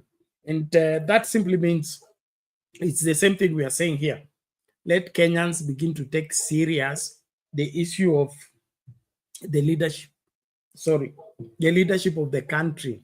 It requires some sober thinking. If there is anybody who knows street demonstrations and the impact of street demonstrations and how street demonstrations have delivered for Kenya and have failed in some cases in Kenya, it's Raila Amolo Odinga. What they are trivializing is what has brought us where we have come. We would not have had the new constitution without those demos. We would not have had the change of structures in terms of progressive decisions. Kibaki and the other people who are presidents, they didn't want the constitution changed because it will not favor them the way they were favored on the constitution. So we pushed through those demos, through lobby groups, through whatever activism, and everybody was on board on the matter. That is how we have made progress every time in this country. So kama kuna mtu anaelewa mahali maandamano inaweza fanya kazi na mahali maandamano haiwezi kutoboa, ni Raila. Lakini saa hii kila mtu ana push narrative ya kusema Raila anatumianga maandamano kwenda handshake. Nobody is talking about election rigging. Nobody is talking about unfair treatment of we go, we vote, and somebody overturns the elections, and that results into a crisis. We have forgotten election rigging. We have forgotten everything that results into those demos. It is just one person we need to demonize, because it is easy to demonize that person, and you will easily be believed by those who have hate for Raila Odinga to sing for you and praise you, because or any time you take a position against Raila Odinga in some quarters, you gain. If you don't take a position against Raila Odinga, you don't gain. And so whatever that is happening right now is nothing new, in my opinion. And so the issue of handshakes, whatever, and memorandum of understanding, anything that has come as a truce agreement, it has been profitable. The only handshake that failed is the handshake of Uhuru and Raila in terms of the issue of BBI. If BBI will have gone through, we will not be where we are. And when you look at what is in the BBI, It's what is being proposed now. Now it's clear Raila saw this many years back. Okay, as early as 2020, he was forecasting in the next 5 years, the situation in the country will be this, and this will be needed as a cure. But what did we do? We bought into an emotional program to try my dynasty. My dynasty wanajitafutia nini? My position. In the process, the same thing that we campaigned against is the one we want to create now. Okay? So I think as Kenyans, we must own up our mistakes, number one. Number two, not one person can solve the issues of Kenya. And there is a way to go to the city, the Bible says. It says, the labor of the foolish wearied every one of them because they know not how to go to the city. There is how to go about national building. There is how to go about governance. And until that path is the one you're drawing, you will always get it wrong. And so the ceasefire right now is necessary, but it is not conclusion. That's all I understand. It's not even about 2027. It is about, can we make of what we have? Raila is famous for saying in, I think it was in 2017, liposema, 2017 ama lini, to be, I think the Grand Coalition, where he said, kila mtu tutumie mvua hii kupanda, tusingoje msimu unaokuja. Meaning, whatever agreement that is now here, let's make use of it and profit from the same. Then thereafter, tutasungumuza next season. But my problem with Kenyans is that they want all seasons into one season. It doesn't work that way. Even footballers, you don't play at the same speed in the same way every time. Their tactics, there is slowing down, there is going fast, there is running, there is passing, all manner of twists. So what I'm saying here is, let us understand that politics is life, and life is not lived on a straight lane. Those of you who think it can be a straight lane, no problem, you're invited. Kesho nimeambiwa ni public holiday. Kadongo anaitwa nani Gaidho. Okay, ametangaza. State House Road. Tunaweza kuwapatia direction ama tupatie Google Map. Tukutane huko. Okay? Lakini kama wewe unasema watu waende kwa street na wewe uko kwa X kwa nyumba, haiwezekani. So Gaito na group yako ya Miguna wote tuwaone State House kesho. Ninyi ndio mnasimama na Wakenya, wengine ni wasaliti. So let's see mbivu na mbichi hapo tu. Lakini kama ni masuala ya wewe kutukana huyu, kutusi huyu, kusema huyu hafai, kusema hii decision is not good, this decision is valid. Kwa mlitaka Raila atoke AU aenda ashikane na Wamunyoro, wafanye nini between now up to 2027? What would they be doing? Strategizing what? So Gaito sio Raila, nakubaliana na wewe. Nataka Gaito State House kesho. Akiingia kitoboa, mimi ndio nitakuwa kwanza kupatia bendera. I want it that way. So in fact, I want to see him on the forefront. Mabadiliko yatoke kesho. Daybreak. Mimi niko Nairobi. So wale mko London, mko US, mimi niko Nairobi, nataka kuona Gaidho State House kesho.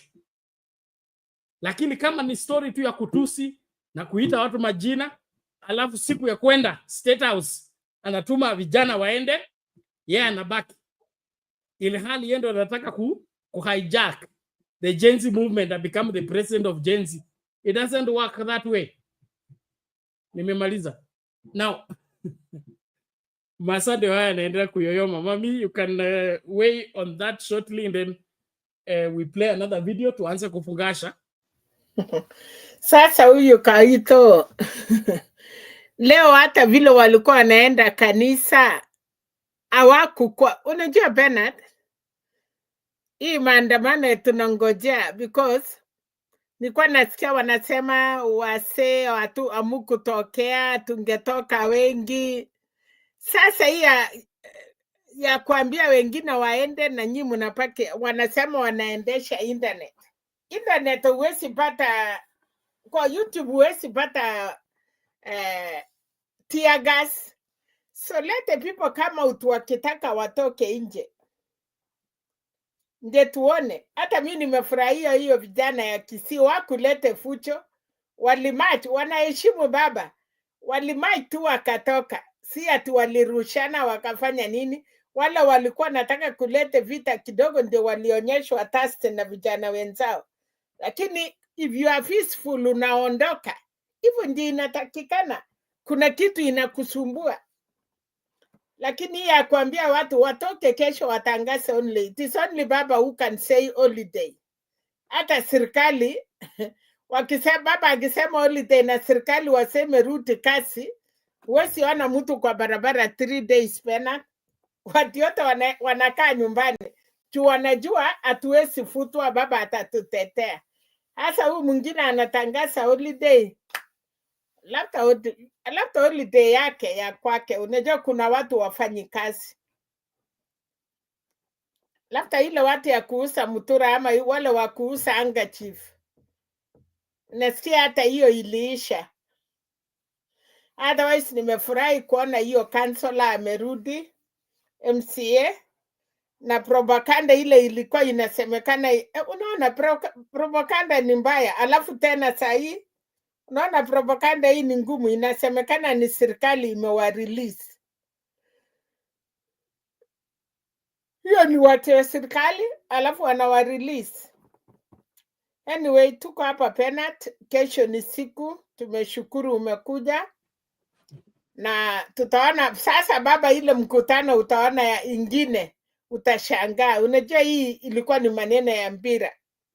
Si atu walikuwa wamemobilize ama watu ya baba walikuwa. And by the way, Kisii kuna UTA, kuna ODM, na sahi ni serikali. So, na kama mambo ya Matiang'i pia wamemwaripia, itakuwa kama hiyo ya Munyoro. Lakini afadhali wa Munyoro yao ni mingi kidogo. Sasa hii yetu ya Aichai Kipapa, lazima tufanye kazi ngumu ndio tufika hapo. Itakuaje? Na hatujasahau ile watoto Matiang'i alichapa akiwa interior CS. Najua tunamngojea sana, tuna mengi ya kusema. No problem. Let me just confirm the story ile ran on Citizen TV about that councillor, and then we begin to wrap up. Missing Wajir MCA Yusuf Hussein Ahmed has been found dead. The body of the Dela Ward MCA has been missing for over a month, then was found in Lake Yahud. So now family members and locals thronged in the morgue to identify the body that was badly tortured and decomposed. It is not clear who was behind the abduction and murder of the MCA, who went missing back in September 13th. Right here in the nation's capital.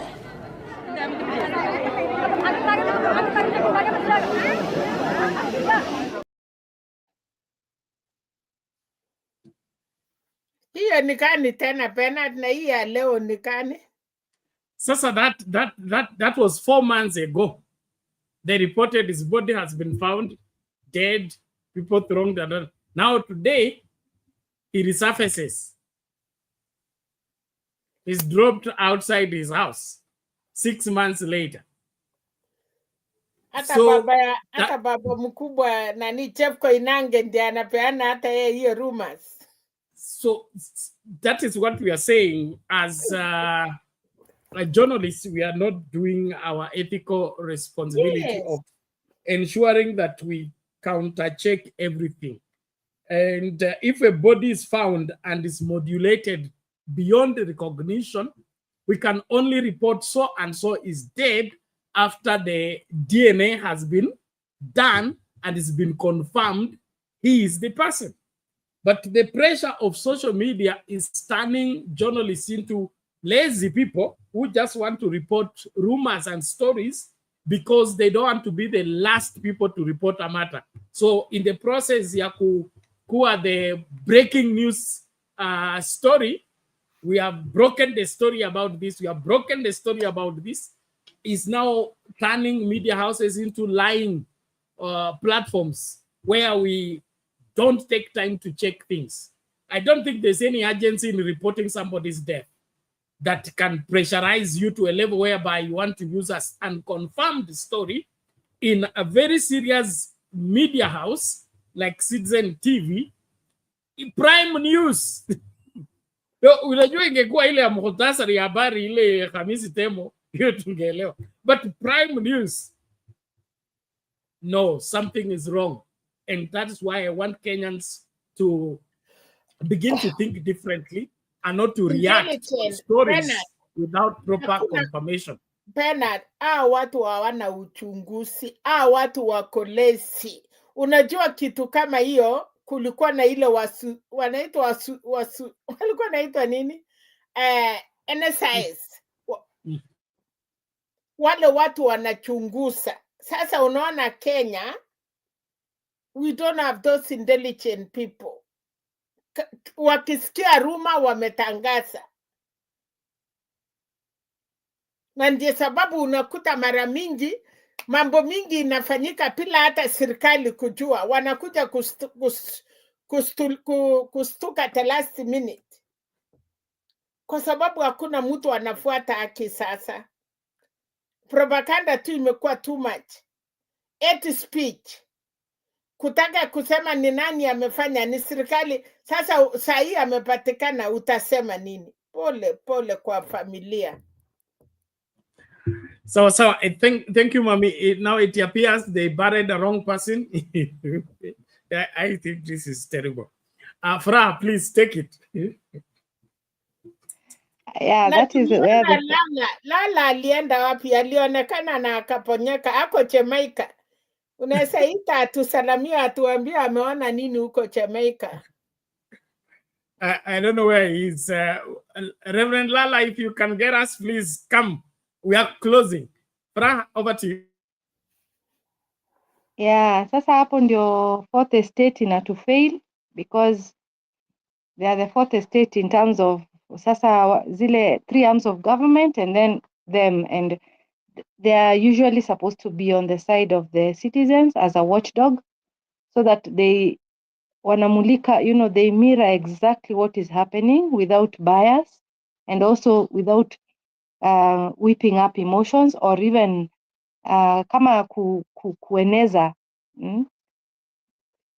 Kuna wakati ukireport na hujakuwa objective, you report in a way that influences people in a certain manner, and that is where sometimes hapa Kenya, if you're not careful, unapata they are also selling a narrative that is making people go a certain way. A majority of people, especially wale hawako very diligent, if they don't do their due diligence, they are also making the citizenry fail in part of their due diligence. On the issue of the Occupy the churches, so they tried, but like I told you, if you don't, unajua walikuwa wameshajitangaza, wamesema wanaenda occupy that church, definitely security was going to be there. Now there are people who are injured, there are people who are arrested, apparently there's some innocent people who have fallen victim of whatever was happening because our police, the way they handle such things, kuna wale walipatikana tu in the middle of the things na pia wewe unabebwa huko kando. I think there's a journalist who was hurt. They took the camera, they formatted it within the compound of the church, and they also tried to harass him. So wamefuta whatever clips he had already taken. So whatever footage he had already taken, it's like they have formatted the camera. So I think there's a lot that is happening, and as Kenyans, we keep saying, Sound Candid is sober in terms of if you see the numbers where how Selina has recalled how there was traffic. There was a time there was so much traffic. At that time, I observed for so long, for over the 3 years, that the numbers have dwindled. It's like a filtration has happened, so that the wheat and the chaff, wherever we fall, zimepatikana.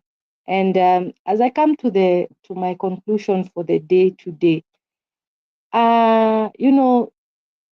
hii kitu I have challenged people on this platform to tell me, who do they consider as heroes? Tomboya is considered a hero, but if you look at the history, alikuwa anasemekana yeye alikuwa hata na work na wale wazungu na walimpenda, ndio kwa maana alikuwa anataka kumfanya president, ndio kwa maana Kenyatta labda hakufurahia aka organize maisha yake ikatizwe.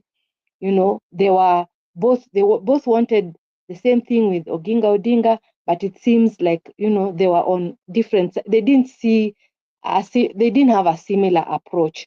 But today, I think because they did their bit, they were out there and they did whatever they could, however they thought best, we consider them people whom we can emulate, or we consider them our heroes. Mandela, even apartheid, I don't know if what Ruto does can compare even to the apartheid of South Africa. And then you are incarcerated 27 years in prison, and you come out and you handshake, or you work together with the people who perpetrated apartheid, because there is South Africa. You're looking out for South Africa. That is why you agree to go only 5 years. You agree to even have a 50-50 government. And today, we still consider Mandela a hero, regardless of how, people could have felt that maybe if he had not done what he did, then South Africa would be better off than it is today. And I think Sifuna also once mentioned, and I think Kasmuel also reiterated one day, that, Bernard even got dialogues with Satan. In the case of Ayub, anasema umemwona mtumishi wangu, wakajadiliana, mguze tu lakini usiguze roho yake. Jesus, now we are in the Lent season in the church, and anakuja anasema, unaona hii ufalme wote, nitakupa. Then Jesus responds, and Sifuna said, I am not afraid of dialoguing with anybody. If you have your stand, if you have your peace, then wacha huyo shetani yeye akuje. Akija mimi nitamwambia ya kwamba mimi uwezani na mimi kwa sababu Mungu ako pande yangu. Hii yetu ya kusema Ruto is so evil that we will not come and sit and tell him, Ruto, it's okay you have the sword, it's okay you have the mandate, it's okay the constitution, because judiciary ilisema we ni president, okay, we ni president, but you're not doing the right thing. We just want to shout from this side, we are not capable of taking me out, because we have tried. Now, so far we haven't managed, and the question is still how. It's not if. Yes, you want Ruto to go, yes, but how are you going to take him out? If you're not working on it, then why are you denying this avenue that exists ya kumwambia? Because Ruto himself, the clips are playing. When now this memorandum of understanding has come, the clips are playing where he has declared, he practically swore that he cannot talk to Raila. We are so keen on Raila ameongelesha Ruto. Why aren't we keen on what is it that made Ruto haende kwa Raila? Alikuwa ameapa, akasaidiwa na Gachagua, akasema haiwezekani hapa. Alienda kwa hii ya karibu, aliingia kwa hii ya karibu, hii hawezi. Na huyo mtu mwenye alisema, and we know the way Ruto is, akona nguvu zake na nini zake, ameshapata ile kiti ile alikuwa anataka, akona powers zote vile alikuwa anataka. Hata watu wale walikuwa wamechagua Ruto walituambia, huyu si Uhuru, huyu si Moi, huyu si Kibaki. Ruto hawezi handshake na Raila. Amerudi, ametafuta Raila, amekubali, okay, amekubali. And we are not asking ourselves, what is this yenye imefanya Ruto ame? Because bottom line, kila kitu is not working. And if everything is not working and I am the one who is supposed to deliver and I can't deliver and I'm seeking help in order to deliver, and even that one you don't have, you don't want to deal with, because I'm thinking if indeed memorandum of understanding ikuje na isaidie Ruto kudeliver on some of the things zenye alipromise, wouldn't that help us? Wouldn't that change where we are right now? Because kama everything is not working, then he comes and in the process of hii kunini wasikizane, akuwe mtulivu kwa sababu tayari amenyenyekea kiasi cha kusalimiana na Raila, alikuwa ameapa hawezi. So it means he's also conceded some ground. So if he continues to listen and then the changes improve our health, our education, the things we are crying out for, is that a bad thing? Will we not have made progress, or progress is just to wait and get him out? And we are not even sure whom we are bringing. Niliuliza juzi, unaona sasa hata hii ya Matiang'i inaleta shida kwa sababu kuna watu wanasema Matiang'i. That same community also has Maraga, you know, it also has Maraga. That same community also has Morara, and he's a Gen Z. So you see, there is a whole platform of this memorandum of understanding, Bernard, the way you have said, and Mama pia ameeleza. People are not sure of exactly what it is. They're not keen to understand what it is. Na pia tumeambiwa vizuri sana, tuliambiwa wakati ilikuwa inalaunchiwa, it has nothing to do with 2027. That one will work it out. It is not for election, it is for right now. Kenya tuko pali pabaya, tunaweza kusonga aje these 2 years before tufike hiyo 2027.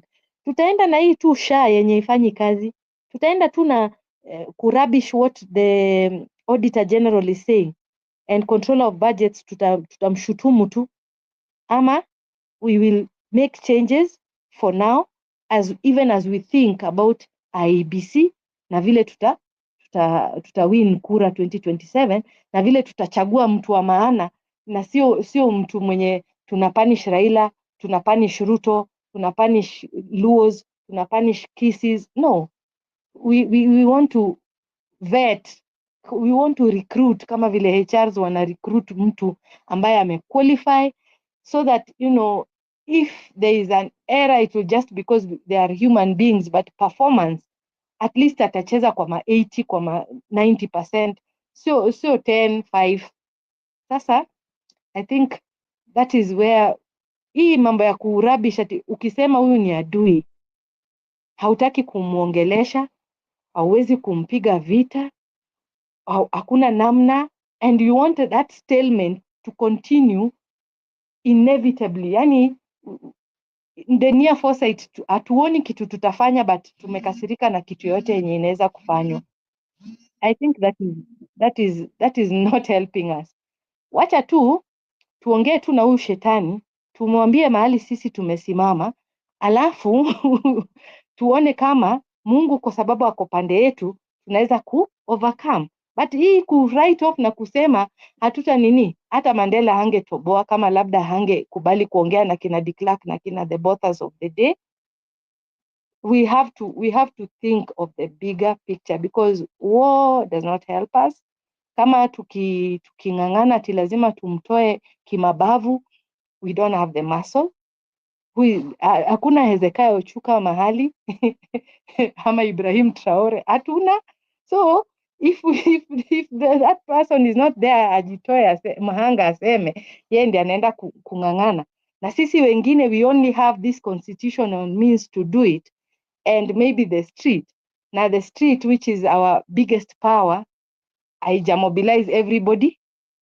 People wenye wanatuambia sahi hawakukuja. Kama tungekuwa 1 million strong, hata Ruto angeogopa tu na aondoke. But that is also not something that Kenyans are doing. Hatukuji wote pamoja tukaenda kwa street. Hata Gaitha wameitisha kesho. I don't know how many people will show up.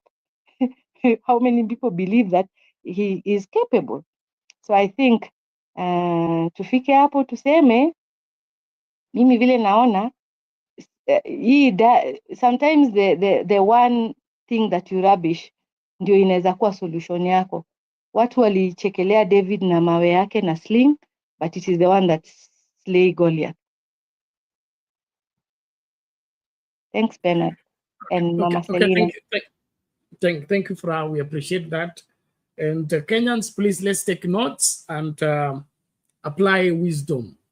The Bible says, through wisdom a house is built, and through understanding, its chambers are filled with the precious things. So if we don't apply wisdom in our approach towards salvaging this country and drawing lessons from history, we are bound to repeat that history by ourselves. I remember when we were just before the 2022 elections, we had a debate here, and we were talking about different constituencies, okay? And we brought up this issue of the Mother Karua being the running mate of Baba is going to bring the women constituents, okay, to vote for Baba. And the women being the majority, Baba is going to kind of sail through. But there were also other questions. Have we ever had a women constituency? Can we put a finger on that? Or we just saying because women love her and she's a leader, so they will just follow? But what happened on the ballot? Now, I'm saying that to bring this in. Do we have a Gen Z constituency? Can we put a finger on it? So the assumption that if we make so-and-so a candidate, all the Gen Z are going to vote for this person. Where are those Gen Zs? Okay? What is their demographic in the Kenyan politics?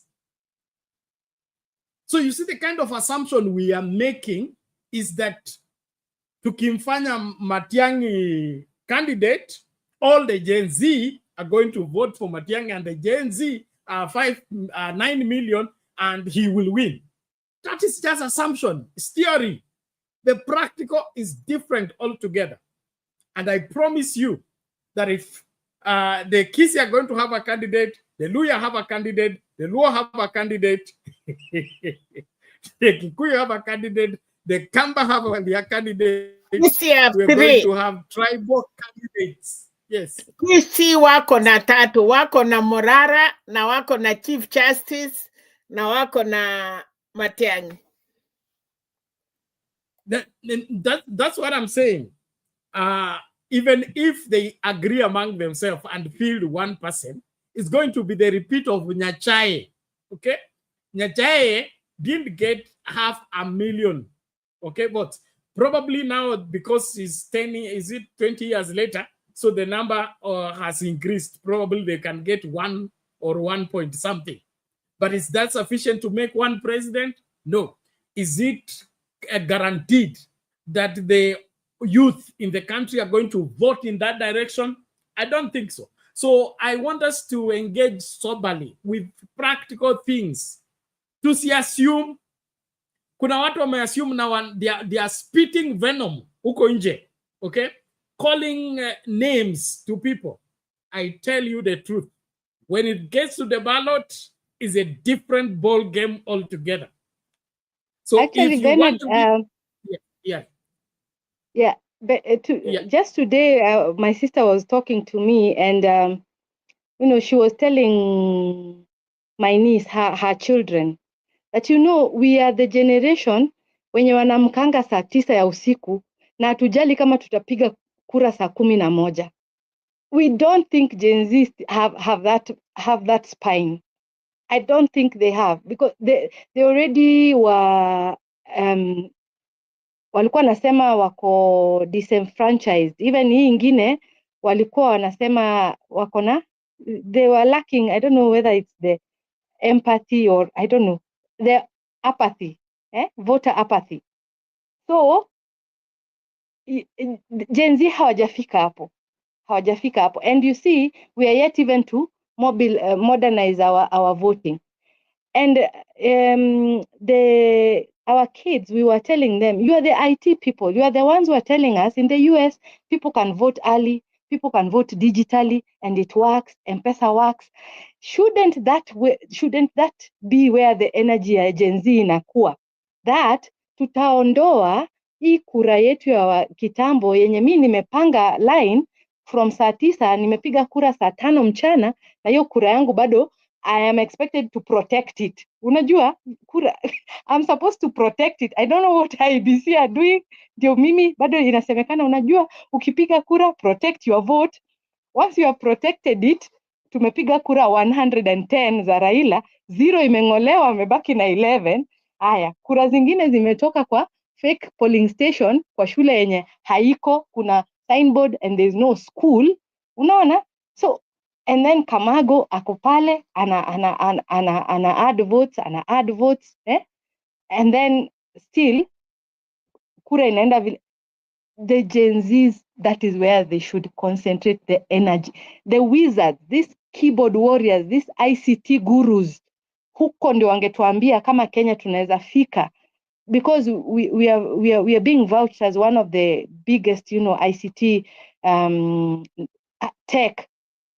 Kenya is up there, right up there with other countries, So why can't we use that? Watuambie vile sasa M-Pesa inawakingi na kila mahali. Watuambie 2027 hatuendi kupiga hizi mamilolongo, tunaweza piga kura hali, tunaweza piga kura on different days, tunaweza na kura yetu itahesabiwa huko.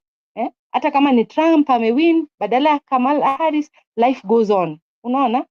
But sasa hao wanatuambia nyinyi mjui kupiga kura, sisi ndio Gen Z tunaenda kupiga kura, alafu tuwatoe kwa sababu nyinyi mmekuwa mkipiga the wrong people, nyinyi mna support tu Raila, nyinyi mna support the same people. That is not helping us. Waende wa make sure this thing can be as technical as possible, so that hakuna 110-0 ikivutwa mtu anabaki na 11 badala 110 votes. Hao wanajua kuoccupy na wana occupy kwa net. Physically walishindwa hata leo hawakuweza kuoccupy, because even as you plan and Gaucho hata aliuliza, na mama nilisikia hapa akiuliza, hawa Gen Z, mnajua Gen Z wote wako na morara ama Gen Z wote? Hakuna Gen Z wa baba, hakuna Gen Z wenye walienda kwa street wenye walikuwa watu wa baba, and now that baba is no longer on that side, even them, they are quiet. They're not, they can chat, but they're not going to the street. Yeah. So I think that is what I wanted to add. Okay, thank you very much. And let's see how it plays. It's a few hours to daybreak, the public holiday, how it will play. Nani hapa ametuambia Gaido is not Raila. I agree with you 100%. They are not even in the same class. He's not Raila. Let's see how the holiday will be tomorrow. Then, of course, we'll be meeting here in the evening to analyze on what went down. But let us as Kenyans work hard. Fra has brought a very important point. Gen Z, kama mnataka kuwa sehemu ya mabadiliko, mkue kwa parliament, vet wale ma IBC commissioners, wasikuwe vetted in your absence. Kama uko na information, si nyinyi ndio mna hack information ya Swago, hack information ya yule mama alikuwa kwa Supreme Court, na wote ambao are eligible candidates wametangazwa kwa gazeti. Hack, let us have credible information kwamba Swago is corrupt, he should not be a commission. If you're doing that, you're helping. Lakini kama wewe uko tu hapa kupiga mdomo na kutusi na kusema unaenda kubadilisha, I promise you, you will be worse than where the rest of the people found themselves, those that went to agitate. So I really want, as a people, let's sober up, slow down, and check things and double check them. Tusibebwe na mambo ambayo tunajua hayawezekani bila mpango unaofaa. The ceasefire is an important aspect of change. History has proved it. I understand there are people here who don't care about history. It doesn't matter. History has always proven right. And whatever that is not learned from history, it keeps repeating itself. It's almost scientific. So if you don't care about history, you can only say Gaito is not Raila, Ruto is not Uhuru, Uhuru mlimtisha akakubali handshake, Ruto sio Uhuru, nini. So what has changed? Has Ruto become Uhuru? So let's be sober. Tusibebwe tu na maneno ya watu. That's what they are, empty talkers hapa kwa online. Empty talkers. All they do is run their mouth. Ikifika practical, tuende kufanya practical, you won't see them. They can call people names, call people everything, but let's go and do it. You won't see them. So let's sober up even as we wrap up the conversation today. But I want to remind us we should pay our bills and then, of course, support Frank. Frank went for a burial in the village and he was supposed to come back today. He's on his way. Coming back, I think, atafika asubuhi. They lost a relative, so they travel in Ashosho, wako Ushago. I mean, they are coming back from Ushago, so he will be resuming classes in this place as I think by Tuesday.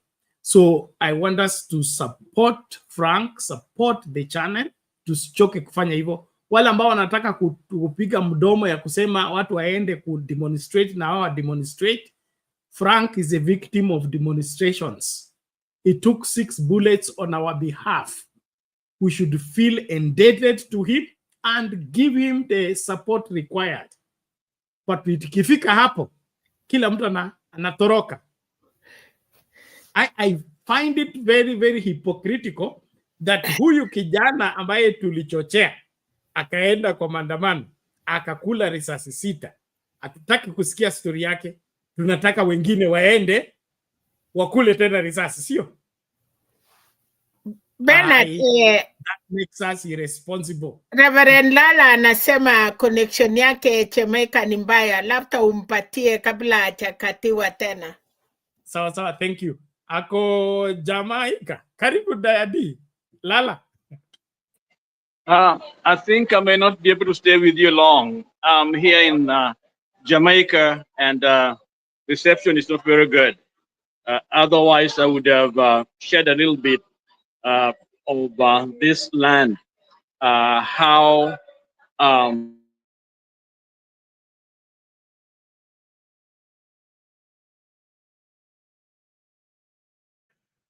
mute the video. Can you mute the video so that you can do audio only. If the network is low, mute the video so that we can do voice only. Yeah. I've not been very closely following what is going on back home, but from the little that I get, I think we are making a very big mistake to think a little deeper, to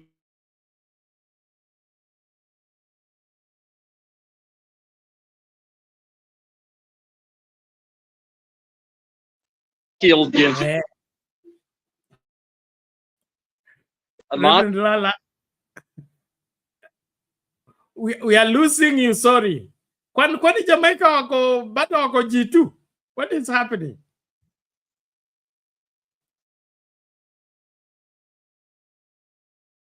When actually what happened is that a lot of things converge together.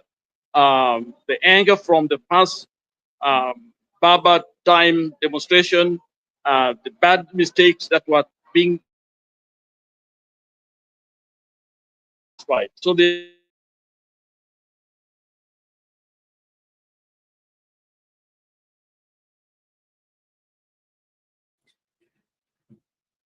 it is sorry,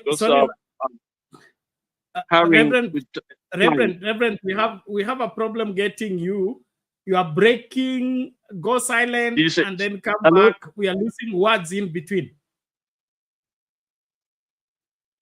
you need to get a better place where there is better reception. Baba, Even with audio is not working.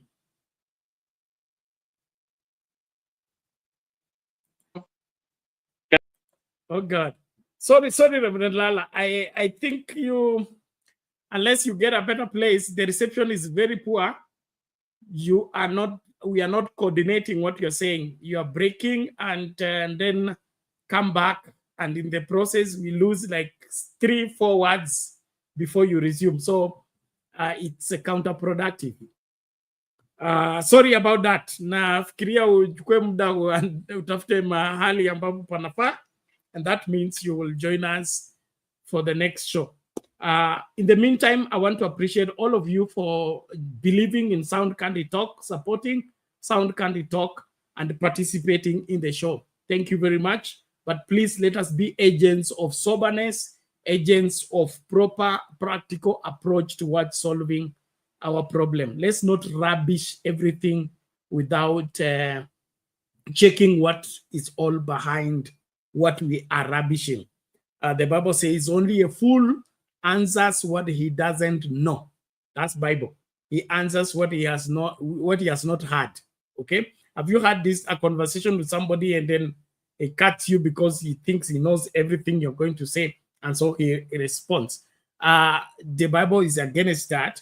What I want to encourage us as Kenyans is how Gen Z wakalishwe chini wa tupatie roadmap. Okay. By now wangekuwa na register. Okay. From June 2024 until now, ungekuwa na register ya Gen Z. Wako wangapi kwa kila constituency? Tuna constituency ngapi? Katika hiyo constituency, do they have power to overturn and determine the MP? Can they determine the MCA? Things like that. If there is no practical register, the only register we have is that we meet on X and we meet on YouTube and we meet on TikTok and insult. I promise you, don't set yourself up for disappointment. If you're going to be part of the change, get in the flow of jump in the middle of the river, okay? And take the current. Stop testing the river with one leg, then another leg, then another leg, and pretending that you are part of what is going to happen. I want to encourage everybody of us, let us take charge. Occupy your space by soberness. Occupy your space by seeking practical approach. As where I sit right now, constituency inaitwa Gen Z. Sioni. Sijui kule iko. Mtanionyesha. Lakini kama tu ati walijitokea, watoto wetu walitoka kwa wingi. Hiyo ni story. Tunataka practicals. Asante sana. Unless kuna la ziada, naomba tafadhali tufungie hapo. I'm still on medication and I need not to stretch myself beyond. Hata daktari yangu akiniona hapa, nitapewa msomo.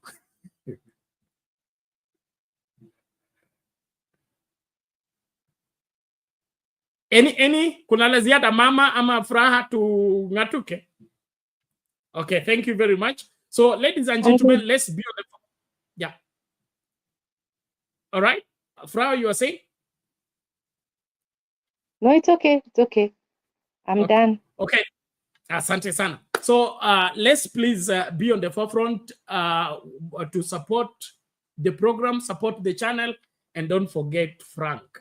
Frank is now Sound Candy Talk son until he graduates and able to run his business. He is our responsibility.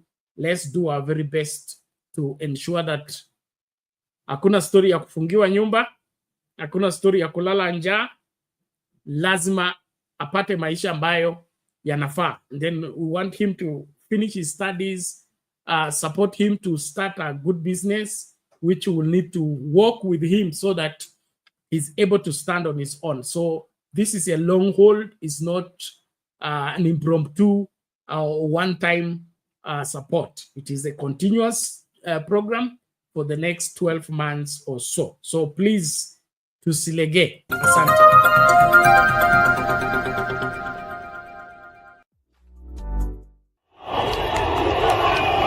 But the unthinkable happened. Police opened fire on unarmed demonstrators, killing over 20, injuring many, and leaving others unaccounted for.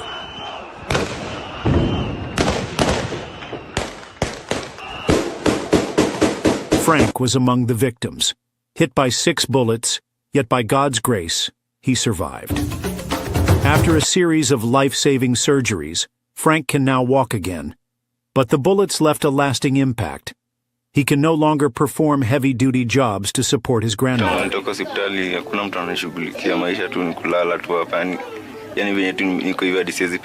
In their iron sheet home, deep in the slum, is inaccessible by vehicles. In case of a medical emergency, help is far out of reach. To make matters worse, the slum is plagued by insecurity, with daily cases of muggings and robberies.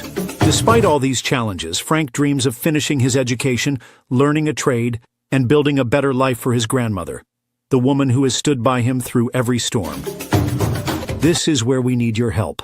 In the short term, we aim to move Frank and his grandmother to a safer home where they can access medical care and live without constant fear. Long term, we want to support Frank in completing his education, learning a profitable skill, and starting a small business. I've faced so much, but I'm still standing. I want to work hard, take care of my grandmother, and make her proud. I just need a chance. You can be the change in Frank's life. Every contribution, big or small, will go a long way in helping this brave young man and his grandmother rebuild their lives. Let's come together and help Frank fulfill his God-given destiny. God bless you. Send your donations to Sound Candid Talk, support Frank Okoth account.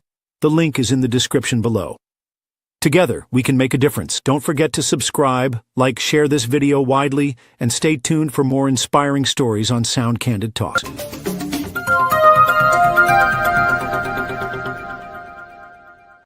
At Sound Candid Talk, we help your event, trainings, shows, and so more to the world through internet broadcasting in UHD. We provide from 1 to several camera setups and integrate graphics to live in your live streams. For more information, contact us through +2547 18454585 or email at soundcandidtalk@gmail.com. Reach on us today.